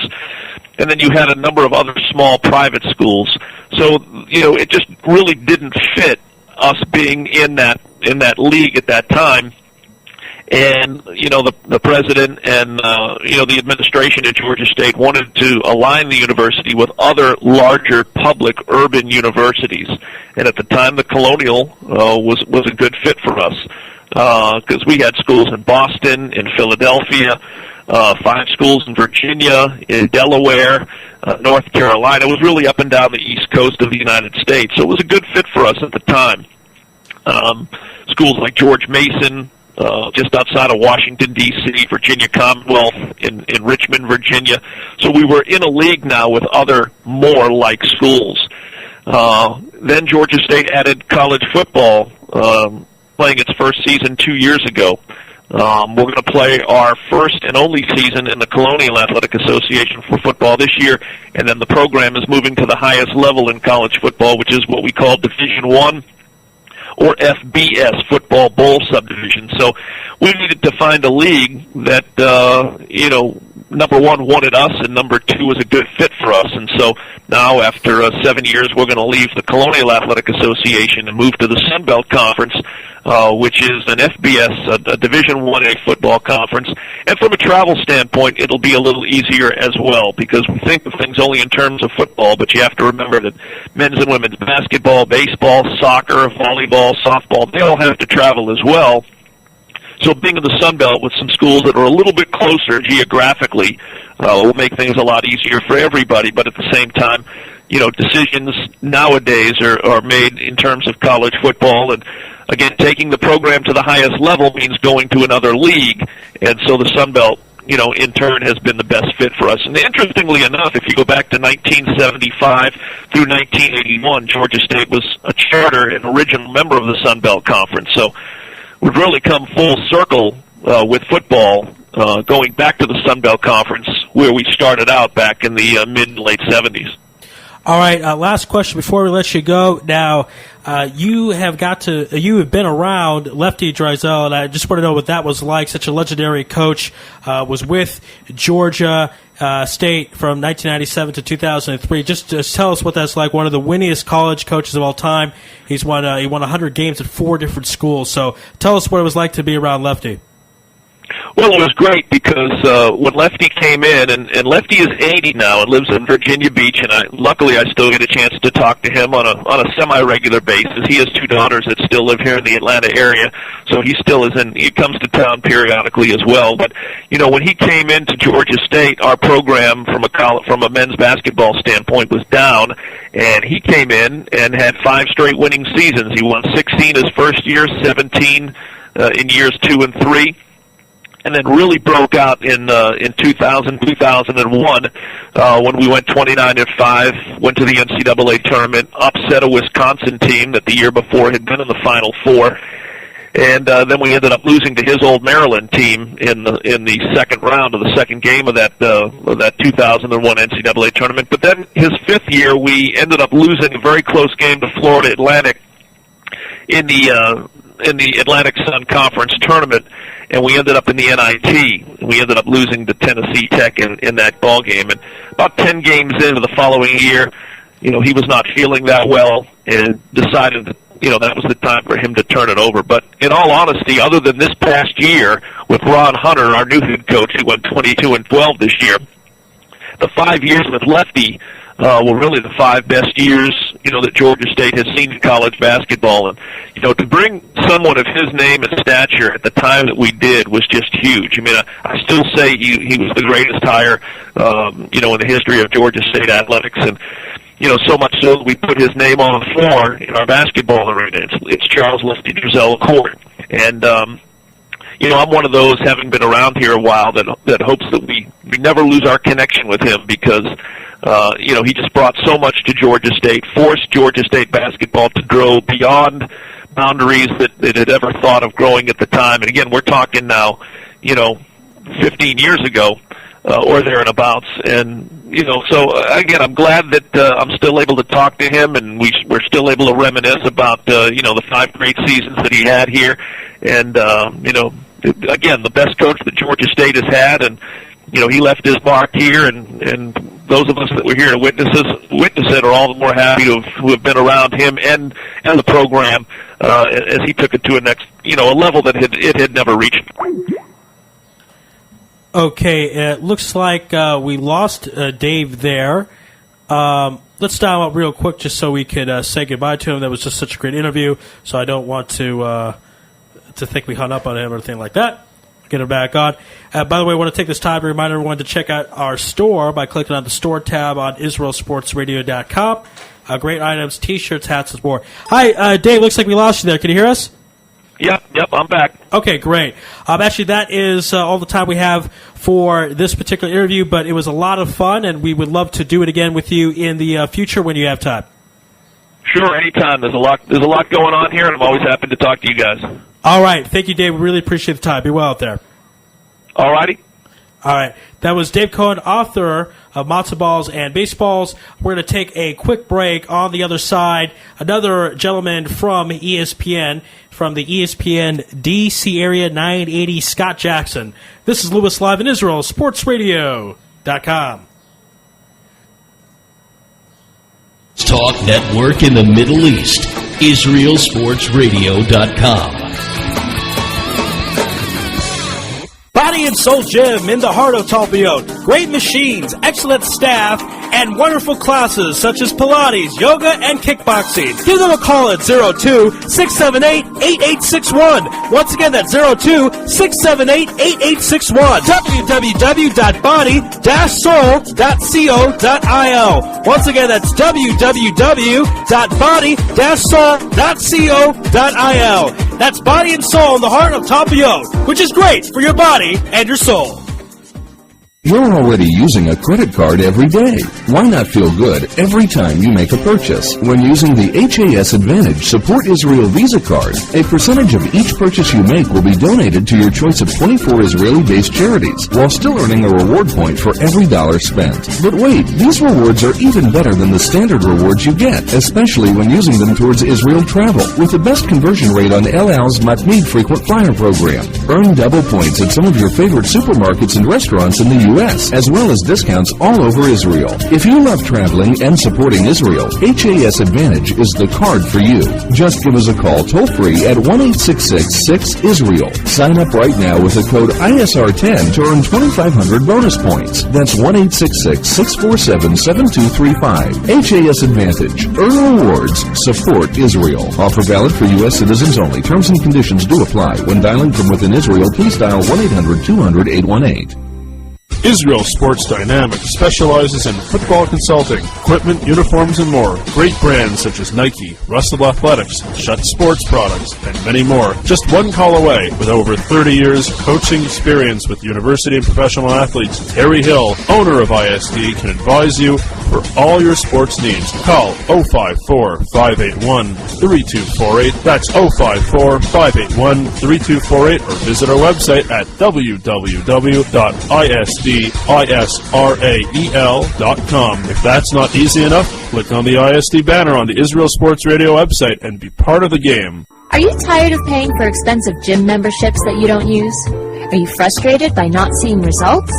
It's time for the X1. Israel Gym Systems is proud to launch the X1 suspension and bodyweight training system. Lose weight, build muscle, improve balance, coordination, and flexibility. With your purchase of the X1, you'll receive a free membership to IsraelGym.com and access to our archives of videos and exercise plans. Sign up today at www.IsraelGym.com and get ready for the new you. Israel Gym X1. Higia Hazman. DJ Venom. DJ Venom. DJ Venom. DJing parties throughout Israel. Birthday parties, weddings, club events, bar mitzvahs, bat mitzvahs, and much more. You pick the type of music, and DJ Venom will turn your event into the party of the year. Available Sunday through Thursday. Call 052-952-6506 or email djvenom1984@yahoo.com.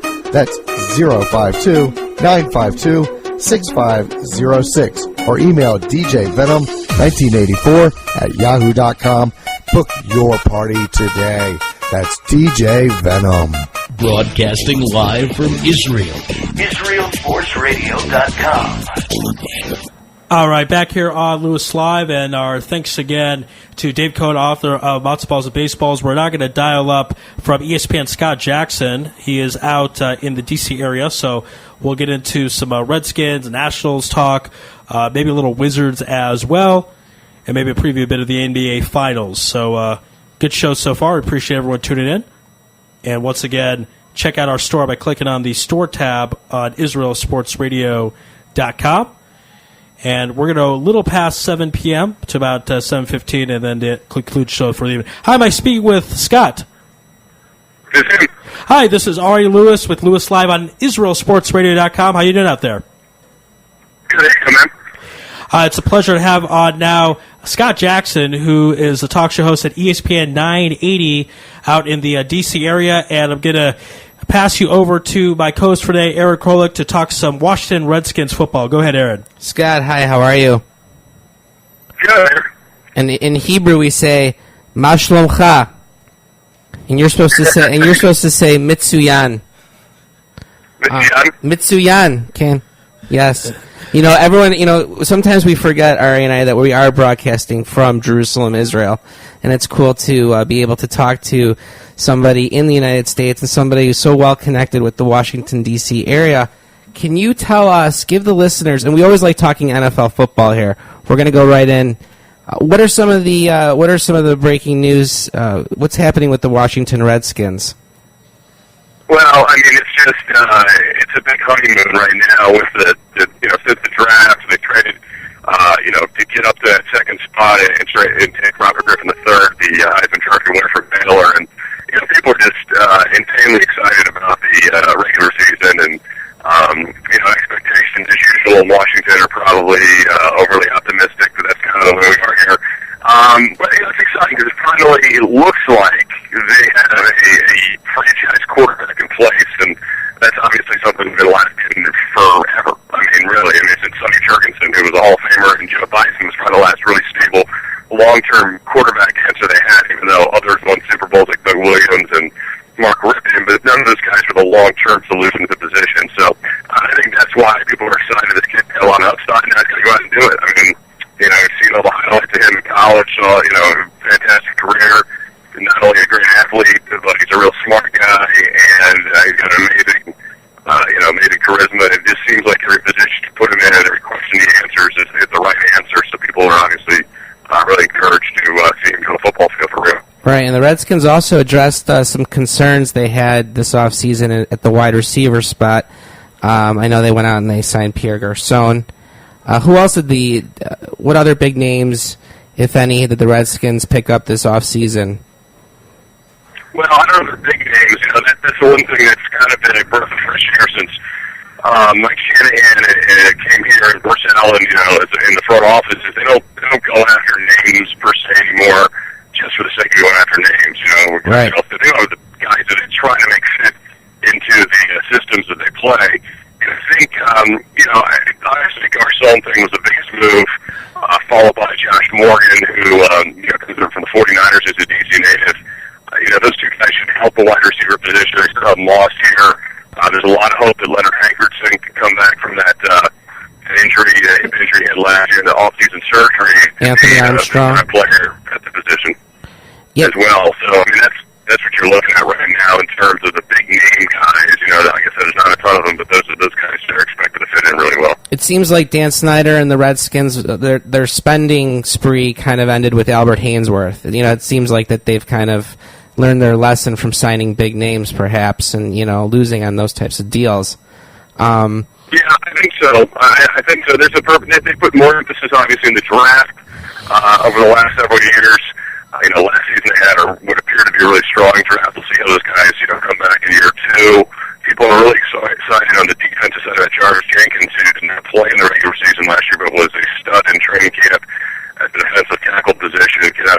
we got in the second round. So it'll be almost like a rookie year for him to help shore up that defense. But the defense front seven is pretty solid. It's still a back four that concerns people. There's a lot of numbers at safety. A quarterback is still a question mark, as Joshua Wilson didn't play all that well, and D'Angelo Hall's hot and cold. And really, for him last year was a really down year because he didn't have any interceptions like he usually does. Didn't have the number of interceptions he usually does. So that's still an area I think of concern as they head into regular season. RG3 is going to be unbelievable to watch, though. I mean, he could turn around your franchise just like Cam Newton did with Carolina, and we might even see that with Andrew Luck in Indianapolis. I wanted to ask your opinion of the Peyton Manning situation in Denver. There's really no situation, but I had a conversation the other day with one of our guests, Upton Bell from the Boston area, and I had said to him that Peyton Manning was a great signing by Denver. You need a quality quarterback to lead your franchise, i.e. Tom Brady, Drew Brees. And he got really upset, and he said, Aaron, you're kind of not right because he takes one hit and he's out.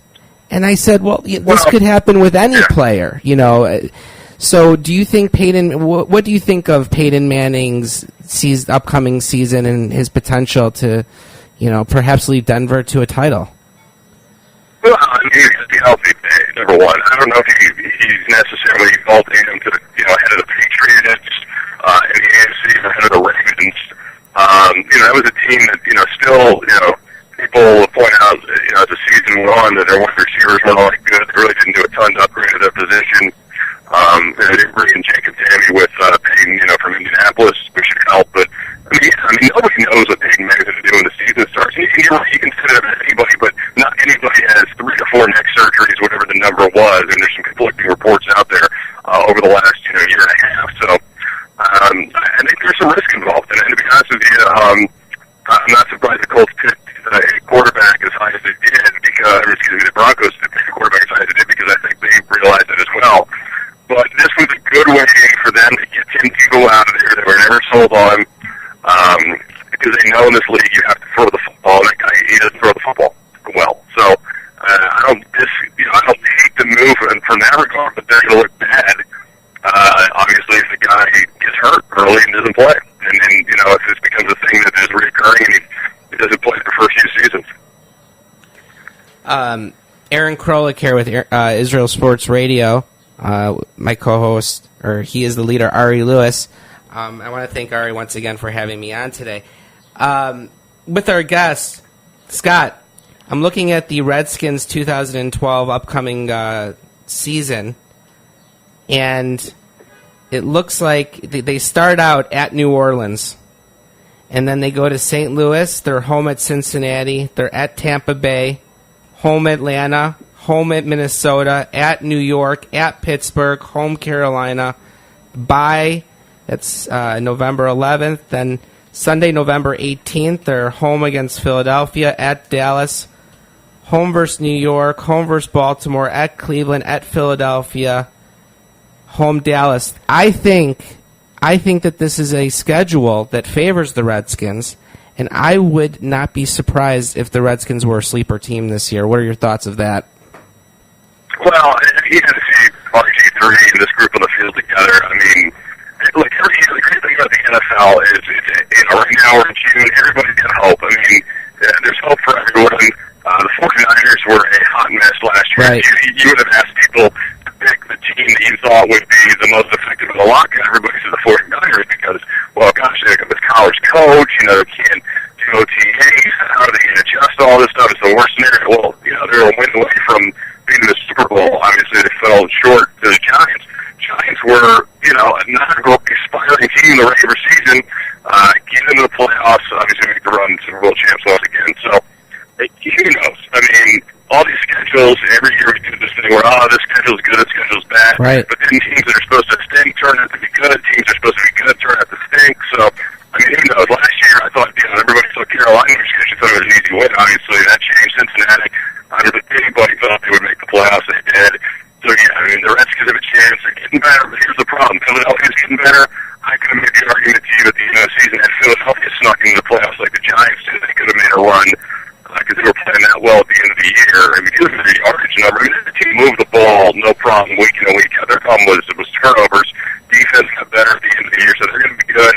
Obviously, the Giants are world champs. You know, they're going to have to overcome, you know, that whole mental block, I suppose. They're still, you know, a very good franchise with a lot of good players, you know. And then Dallas, they've got talent. I mean, Dallas is the biggest riddle to me in the division because year in, year out, you look at them and say, well, they should be better than they are, and they just, you know, for whatever reason, don't get it done. The Redskins, because of late season problems. I believe the Redskins were 2-0 last year against the New York Giants in the regular season. Yeah, they were, and they were also 0 for the Eagles and 0 for the Cowboys, so you can figure that out. No, you're right. I mean, anyone can win on any given Sunday in the NFL, and that's why we love to cover it here, and that's why it's like one of my passions. And it's, you know, it's always football season here. Yeah, absolutely. All right. Now, of course, you cover the Wizards as well, and the Wizards not in the NBA Finals. Sorry, of course, to disappoint the Washington fans listening. But I want to talk NBA Finals with you. It's going to be a lot of fun. Beginning tomorrow, Game 1, Heat versus the OKC Thunder. My prediction is Miami in 6. I think the X factor is Battier. I think that at the end of the day, though, the Heat are going to have just enough to hold off OKC. What are your thoughts? Give us a preview of the NBA Finals. Well, I think I'm the opposite with you. I like Oklahoma City probably in 6 in that series. I think they're a better all-around team. When you look at all the different guys, they're a 5-man unit when they're on the floor normally. You know, I don't know who covers Westbrook, as you saw with Rondo in the last series. I mean, and this has been a known problem for a while. You know, Miami has a hard time guarding point guards like that. Now, what they do a good job of sometimes is moving away over than that is zaps him on offense. He's a show and so, and he has not been all that good. He's going to have a big series. I think LeBron's going to be fine. It's one of the ways to do where they get from Bosh. Bosh is going to have to deal with a lot more physical, tougher guys in this series, which is going to be tough. I mean, Perkins can really, you know, he really gives them problems physically. And of course, Ibaka is the X factor. Ibaka is a great shot blocker, which they have not dealt with in this series. So it's not going to be the layup block for LeBron and what he did normally with his Ibaka in there. But you know, whistles can change everything. I mean, if this is if Ibaka has foul trouble, it's a problem. I think Cephalosha is a real big X factor. Is he defensively took Tony Parker completely out of the last series in those final 4 games? And you know, who does he mark? Does he have the same kind of impact like a guy like a guy like Wade? And if you look at the people that fall off the bench, I mean, there's a couple of options. I mean, Harden, you know, Miami has nobody like that can come off and give you instant offense. I mean, Fisher is certainly a one-trick pony at this point, but he's still getting big shots. And you know, I just like what that they have to offer. You look at the Thunder, and you know the different ways they can play. Miami, and you know, you just wonder if maybe the moment they get caught for the moment, and nobody knows until we see a minute. I think to this point, this team obviously is pretty unflappable. You're down 2-0 to the Spurs. They come back away. I think they're certainly ready for it. Yeah, I mean, they've certainly had a tough road, and to beat a team that hasn't lost in 2 months, to basically take the last 4 games in about a week and some change, that's a good point there. It's going to be a really fun NBA Finals. You know, we don't often see the best player in the NBA versus the second best player, and I'm saying LeBron James and Kevin Durant in that regard, in the NBA Finals that often. From a ratings perspective, what do you expect to see numbers-wise for the NBA Finals? Well, I mean, it's going to be huge. I mean, you know, I know Oklahoma City's not a big market, but they're still going to have great numbers. People, like, either you're on the LeBron bandwagon or you're not. I mean, There's no in between. I mean, you ever meet anybody who goes, well, I don't know about LeBron. I guess he's okay. I mean, they have a strong opinion, like, yeah, the most classiest thing I've ever seen an athlete do, what he did to Cleveland, or I love the guy, how he sticks it to everybody's face. That's what people feel. So you're going to get numbers immediately just by having LeBron. You throw in Durant, who, you know, he's kind of like the Brett Favre in a sense, that he's not in a big market, but he's still a big star. But at the same time, I think he's kind of untapped in terms of marketing. Although he's getting more commercials and stuff here and there, but not as many. But he's also the anti-LeBron in a sense. I mean, here's the guy. He tweets out a day before LeBron's decision show, "Hey, I signed an extension. I'm staying in Oklahoma City." And that was the end of it. It was a big rally or anything. That was it. He made his mind up. He was standing there, and that was it. And all the guy does is come back every moment, which is obviously what LeBron had problems with, the late game heroics and all that kind of stuff. But Durant makes the big shots. He wants the big shots. And, yeah, I mean, you couldn't draw up a better finals for the NBA. And it's funny because they're coming off this horrendous lockout where they really didn't do a dang thing for the small market teams yet. You have a small market team in the finals. not by any help of the NBA, just by, just flat a good, solid front office maneuvering and luck. I mean, they got lucky that Durant was there for them because Odin was the pick by Portland. He falls in their lap. They made a gutsy call and getting Westbrook, taking him as early as they did, and same with Harden. So you're going to give their prestige and that front office a ton of credit for what they've been able to do down there. Yeah, I mean, the saying is that luck finds those who are working hard at it, and they certainly deserved to be in the NBA Finals with those moves, and it's a good story to see a small market franchise in the NBA Finals. And also, perhaps I'm wrong about this, I feel Kevin Durant is a little bit of the anti-LeBron James for whatever reason. LeBron, this mega superstar who's hanging out with Jay-Z and billionaires and this type of thing, and Kevin Durant's playing flag football with a bunch of college kids. What are your thoughts about Kevin Durant being the anti-LeBron James? Yeah, it's like I said. I mean, he didn't have a TV show to announce that he was staying in Oklahoma City. Right. He signed an extension as soon as he could.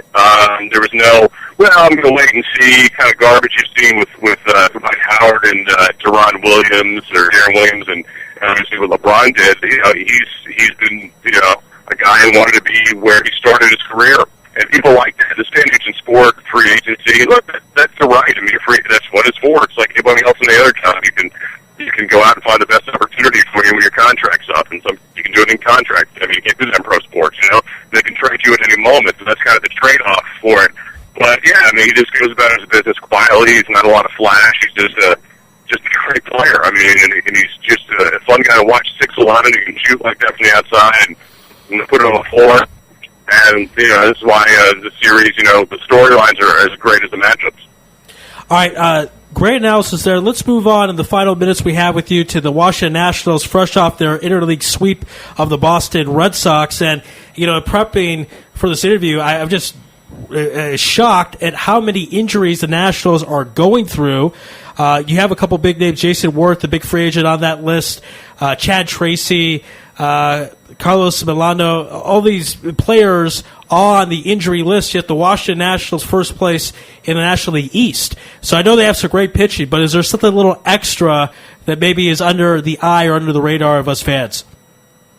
Well, I mean, certainly the pitching, you can't understand. I mean, they're number one in the AL East in ERA. They're second overall in ERA in the National League. I think they're number one in strikeouts, so they were going into the weekend. They were built on pitching. I mean, you get Strasburg, who's once a generational kind of talent. Jordan Zimmerman's a big-time pitcher. Ian Gonzalez in that trade with the A's has worked out very well. And your other pitchers, guys like Kevin Jackson, and whether it's Shin-Ming Wong or Rock Detweiler as a fifth starter, I mean, that's a nice problem. A lot of teams like to have that problem. They have a really essentially six starters instead. They got John Landon, who was the opening day starter 2 years ago and was sent to the minor leagues to start the season. Kind of a shocking move. They've also been with a closer, Chris Thornton, the entire season, which really, and they've had closer issues. Henry Rodriguez has been awful. Brett Lidge got hurt, and he wasn't even that good before that. They really have been closer by committee lately. Clippard's kind of taken it over recently.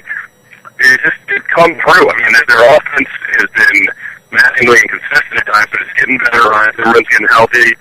Michael Morris is back. You mentioned they're still missing Worth, obviously. He's going to be out for a while, but overall, they've just been clutch. I mean, they just have something about them, and certainly 19-year-old Bryce Harper has been as good as advertised in anything you want him to do, whether it's a home run, throw somebody out of the plate, draw a walk, steal a base. Kid plays like a kid. I mean, he has a ridiculous energy about him, and enthusiasm, and he's always hustling. He's always going 120 miles an hour. If you're a young kid trying to figure out what you're going to do to be great in baseball, you're just going to watch Bryce Harper highlights all the time. And last question before we let you go. Nationals call up Brad Lidge from the minors. I'm not sure how much he has left in the tank. We'll see what happens. He is, of course, kind of more at the end of his career, if you will, 36 years old, I believe, or 35, but turned 36 later in the year. How much gas does Brad Lidge have in the tank, and can Brad really be a factor in helping the Nationals stave off the Braves and winning the National League East? Well, I think he's just another option right now. The bullpen, whether you want to use him as a center back. Well, like I said, he was the closer. Him and Henry Rodriguez were the closers earlier this year. Then Lidge went down. I believe it was an oblique. I'm getting all my Nationals injuries confused. Went on the DL, which makes sense because he didn't look like Brad Lidge. At times he was, he had a few good outings and some bad outings, but hopefully he's healthy. And who knows? If he's healthy, it's another guy to throw out there. When Clifford maybe is spent, Clifford's been really good in that position, but he's more of the setup guy for the Nationals. And again, eventually Drew Store's going to he's your closer. He's going to get invested in.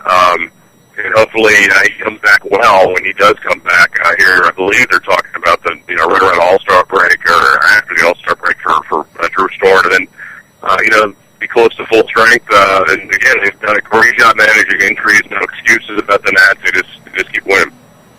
Yeah, I mean, they just keep rolling along no matter what is thrown, whether quote-unquote, no pun intended, curveballs coming their way. The Nationals just figure out a way to get it done.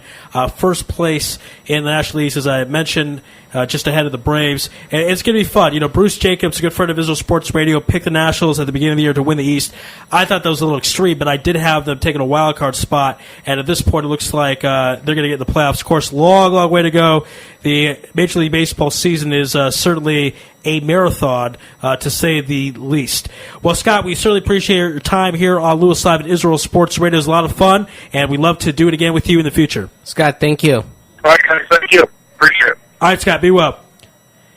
All right, that was Scott Jackson from ESPN 980, breaking down the NBA Finals, the Nationals, and the Redskins. And we'll see what happens, how RG3 is really going to turn on the franchise. I loved your Cam Newton comparison.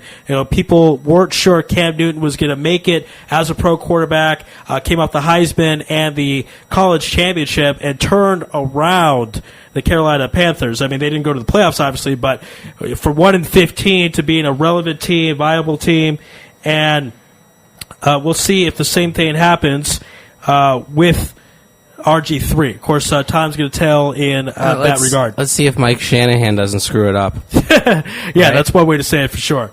We'll see if Mike can keep everything in check and use RG3 to the best of his abilities. There's certainly a talent. A lot of people think RG3 is actually a freak. Yeah, physically better than Andrew Luck. Has a better physical body. Maybe not the typical quarterback Andrew Luck is going to be. Of course, time will tell. All right, we're going to take a break. On the other side, the play-by-play voice for the Los Angeles Galaxy. That's right, for all you fans, David Beckham, that's right, that's the team he plays for, the LA Galaxy. So we'll catch up with Joe Tutino. You're listening to Louis Live on IsraelSportsRadio.com. The Middle East, IsraelSportsRadio.com. Body and Soul Gym in the heart of Talpiot. Great machines, excellent staff, and wonderful classes such as Pilates, yoga, and kickboxing. Give them a call at 02-678-8861. Once again, that's 02-678-8861. www.body-soul.co.il. Once again, that's www.body-soul.co.il. That's Body and Soul in the heart of Talpiot, which is great for your body and your soul. You're already using a credit card every day. Why not feel good every time you make a purchase? When using the HAS Advantage Support Israel Visa card, a percentage of each purchase you make will be donated to your choice of 24 Israeli-based charities, while still earning a reward point for every dollar spent. But wait, these rewards are even better than the standard rewards you get, especially when using them towards Israel travel, with the best conversion rate on El Al's Matmeed Frequent Flyer program. Earn double points at some of your favorite supermarkets and restaurants in the U.S., as well as discounts all over Israel. If you love traveling and supporting Israel, HAS Advantage is the card for you. Just give us a call toll-free at 1-866-6-ISRAEL. Sign up right now with the code ISR10 to earn 2,500 bonus points. That's 1-866-647-7235. HAS Advantage. Earn rewards. Support Israel. Offer valid for U.S. citizens only. Terms and conditions do apply. When dialing from within Israel, please dial 1-800-200-818. Israel Sports Dynamics specializes in football consulting, equipment, uniforms, and more. Great brands such as Nike, Russell Athletics, Shutt Sports Products, and many more. Just one call away. With over 30 years coaching experience with university and professional athletes, Terry Hill, owner of ISD, can advise you for all your sports needs. Call 054-581-3248. That's 054-581-3248, or visit our website at www.isdisrael.com. If that's not easy enough, click on the ISD banner on the Israel Sports Radio website and be part of the game. Are you tired of paying for expensive gym memberships that you don't use? Are you frustrated by not seeing results? It's time for the X1. Israel Gym Systems is proud to launch the X1 suspension and bodyweight training system. Lose weight, build muscle, improve balance, coordination, and flexibility. With your purchase of the X1, you'll receive a free membership to IsraelGym.com and access to our archives of videos and exercise plans. Sign up today at www.israelgym.com and get ready for the new you. Israel Gym X1. Higia Hazman. DJ Venom. DJ Venom. DJ Venom. DJing parties throughout Israel. Birthday parties, weddings, club events, bar mitzvahs, bat mitzvahs, and much more. You pick the type of music, and DJ Venom will turn your event into the party of the year. Available Sunday through Thursday. Call 052-952-6506 or email djvenom1984@yahoo.com. That's 052-952-6506 or email djvenom1984@yahoo.com. Book your party today. That's DJ Venom. Broadcasting live from Israel. IsraelSportsRadio.com. Back here on Louis Live, a special bonus segment for you folks out there. Thanks to Scott Jackson, talk show host at ESPN 980, giving us a breakdown of the Washington world of sports. We're now going to call, this is a very special guest. I am not the biggest soccer fan. I'm not going to lie or be fake or be dishonest about that, but even I would have to agree this is a pretty good treat right here. We're going to have the play-by-play man for the LA Galaxy, and for Americans who don't follow soccer, even they know who the LA Galaxy are because of David Beckham. That is just a simple reality. I'm sure people are sick of hearing David Beckham, but we just have to talk about it because he is just an icon in that world and the soccer world, and it is catching on. You know, soccer in the United States is catching on. It is the most popular sport in the world. I would say maybe 6th, 7th in the United States, but certainly growing. The U.S.'s improvement in the World Cup, a big part of that. Hi, am I speaking with Joe? This is Joe. Hi, you're live on Louis Live on IsraelSportsRadio.com. How you doing out there? I'm doing well. How are you? We're doing great. It's a pleasure to have on now the play-by-play voice for the Los Angeles Galaxy. And I know you are bombarded with David Beckham questions, but I just wouldn't be doing my job to not ask about David Beckham. Before we get into all the celebrity of David Beckham, there was speculation that he was not going to sign, or people weren't sure what could happen. January, he signed the 2-year deal with the Galaxy. What were some of the concerns of why David wasn't going to come back to the LA Galaxy? Well, I think it was just the fact that he got on an open butt there. All of a sudden, he had a lot of bounds to him. Harris made a big-time offer for him, and I don't think the Galaxy were in that position to spend that money, but luckily his boys have grown up in Southern California, and basically told him on they'd rather live in Southern California right now than in Paris. Now, so that's what the city's about. Okay, all right. So kind of simple to the point reason there. And, you know, for fans like myself who are not necessarily follow soccer as maybe as we should, we know who David Beckham is. You know, I've been just told he is Michael Jordan and Babe Ruth combined somewhat. I've always wanted to know why, because some people explain to me he is back in Europe, wasn't always the best player on his own team. What is it? Is it the looks, how he speaks? You know, Michael Jordan kind of had a little everything. He spoke like a politician, movie star looks, and played the game, obviously at a high level. What is the secret and reasoning behind David Beckham's celebrity? I think, for one, he's always among the top players in his league. First of all, he has something that most players around the world don't, which is the ability for service. And his is still, I think, if I would be happy to put him at the top of England at this point, at his age, as far as his play is concerned. But I think off the field, he's done a great job. The people that he has around him have done a great job of marketing it very well. Obviously, he has something that many women love, which is his looks. And I think when you combine all of that together, you create this superpower. And I think that's what David Beckham is. And yeah, you talk about Michael Jordan, but I think it's fair to say that David's brand is even bigger than Michael.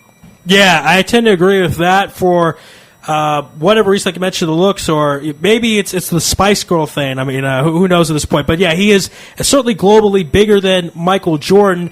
What is he like personally? Is he a nice guy? Does he treat folks like you well? Does he treat the fans well, sign autographs, that type of thing? What's he like on a personal level?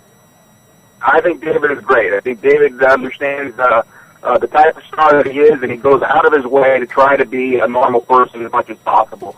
I had recently had a chance to sit down with him for a few minutes, and he just, he's a regular, down-to-earth type of guy, and ultimately he's pretty shy about his stature of where he is. And I think he tries as much as possible to be a regular person, and he tries to acknowledge as many people as possible, because he understands that the person that you don't acknowledge suddenly has a bad impression of him. And I think he does a very good job of that. I think that's one of the main reasons why he continues to be one of the most sought-after stars in sports. In preparation for this interview, I did a little research on David Beckham, and apparently he kind of has a certain obsession, certain OCD with the amount of soda cans in his refrigerator. I think he needs to have 4 at all times, something like that, so he has a little bit of a quirk. Is that true? I know that. Okay. I find that kind of interesting, but I guess everyone has their own things that they're obsessed with, and it's kind of good to know that a guy even on that stature level has something a little wrong with it, just like all the rest of us. He's not perfect at the end of the day, even though I know that there are people that have built a natural statue of him and worship him. I mean, there's all types of cult things about that. So, but it's good to know he's kind of a regular guy, as you mentioned there. So you didn't know anything about the soda cans in the refrigerator? I did not know that, but he is a soccer player, and a lot of soccer players are superstitious in some way. Okay. I mean, if he was a goalkeeper, he'll be freaky. Yeah, absolutely. Now, more of a general question just about soccer in the United States. It wasn't too long ago that soccer just simply wasn't on the map and the radar of the fan of the United States, the North American fan. It is, of course, obviously in the entire world, especially here in Israel. It's the number one sport. It seems like it's growing more and more and more, partly because of the U.S. success in the World Cup. Are there other factors? Just kids playing it more on TV? Again, David Beckham, all these things. What do you think is really contributing to more exposure and popularity of soccer in the United States? Well, from the youth level, it's been a monster in this country for years. Even when I was a kid, it was the number one played sport among the youth. I think it got lost somewhere around high school when you have the other American sports that have had more tradition: football, American football, basketball, baseball, even wrestling had more tradition in this country than soccer did at that age group. And as you grow up, as the generations turn, now you have many more people, as for example my age or your age, that have played the sport in this country at younger ages and have grown with it. That and the fact that you have more availability, the European leagues being shown here in the United States on a live basis, that has grown the culture here in this country as well. And the fact that Philip Anschutz and the other owners of Major League Soccer have basically said, hey, listen, we're going to stick with this plan, and we're going to build the sport. And the great thing about AEG, which owns the Galaxy, is that they've been on the cutting edge of saying, hey, we're going to bring the best possible players into this country because we believe that we have a fan base now that will pay the price to come watch these players play. And I think it's proven well in the Los Angeles area as well as New York now with Thierry Henry and other players coming on in, that once you bring quality players into this country, that the fans are still here. Remember, the United States is a country built of immigrants. Most of the fans know something about soccer. It's a matter of now feeding that hunger and actually, winning over their credibility.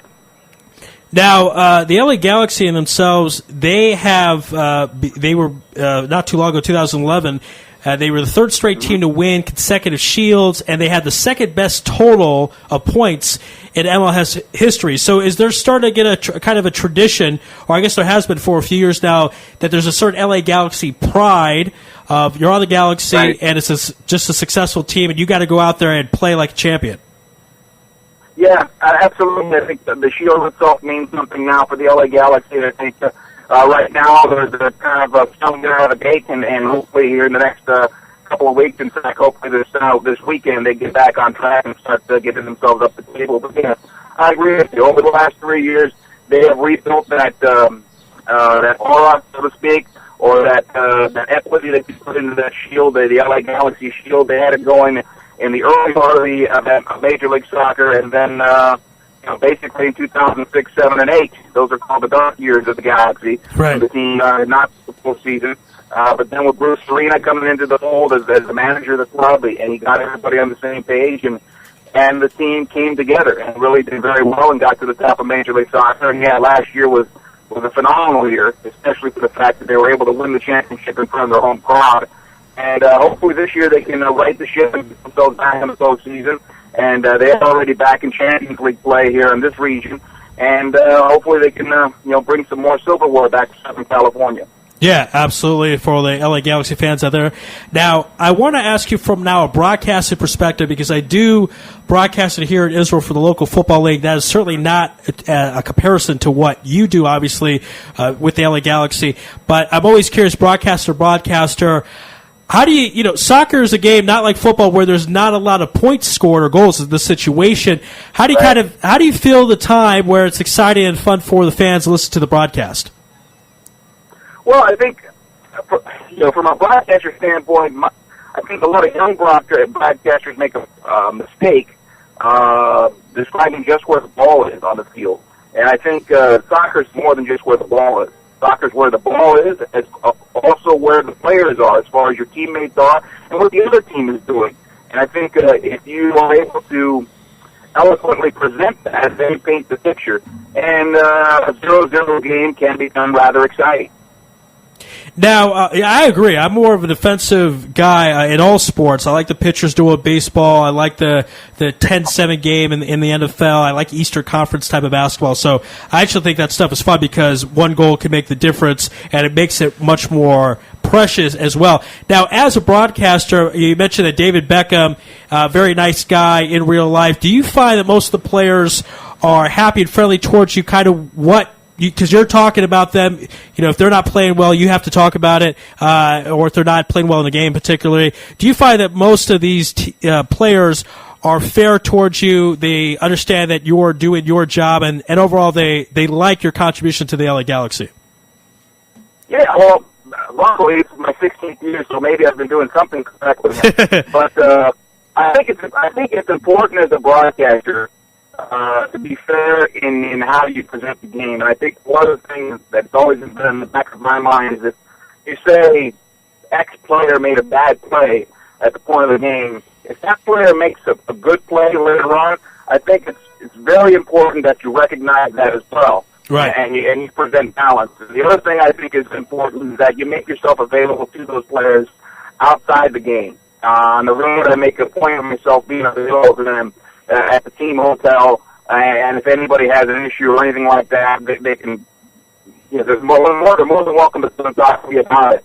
And so I think in that regard, it's a matter of respect, and I respect their domain, and of course, they understand that I have a job to do. And ultimately, I'd be lying if I said I wasn't a fan of the Galaxy.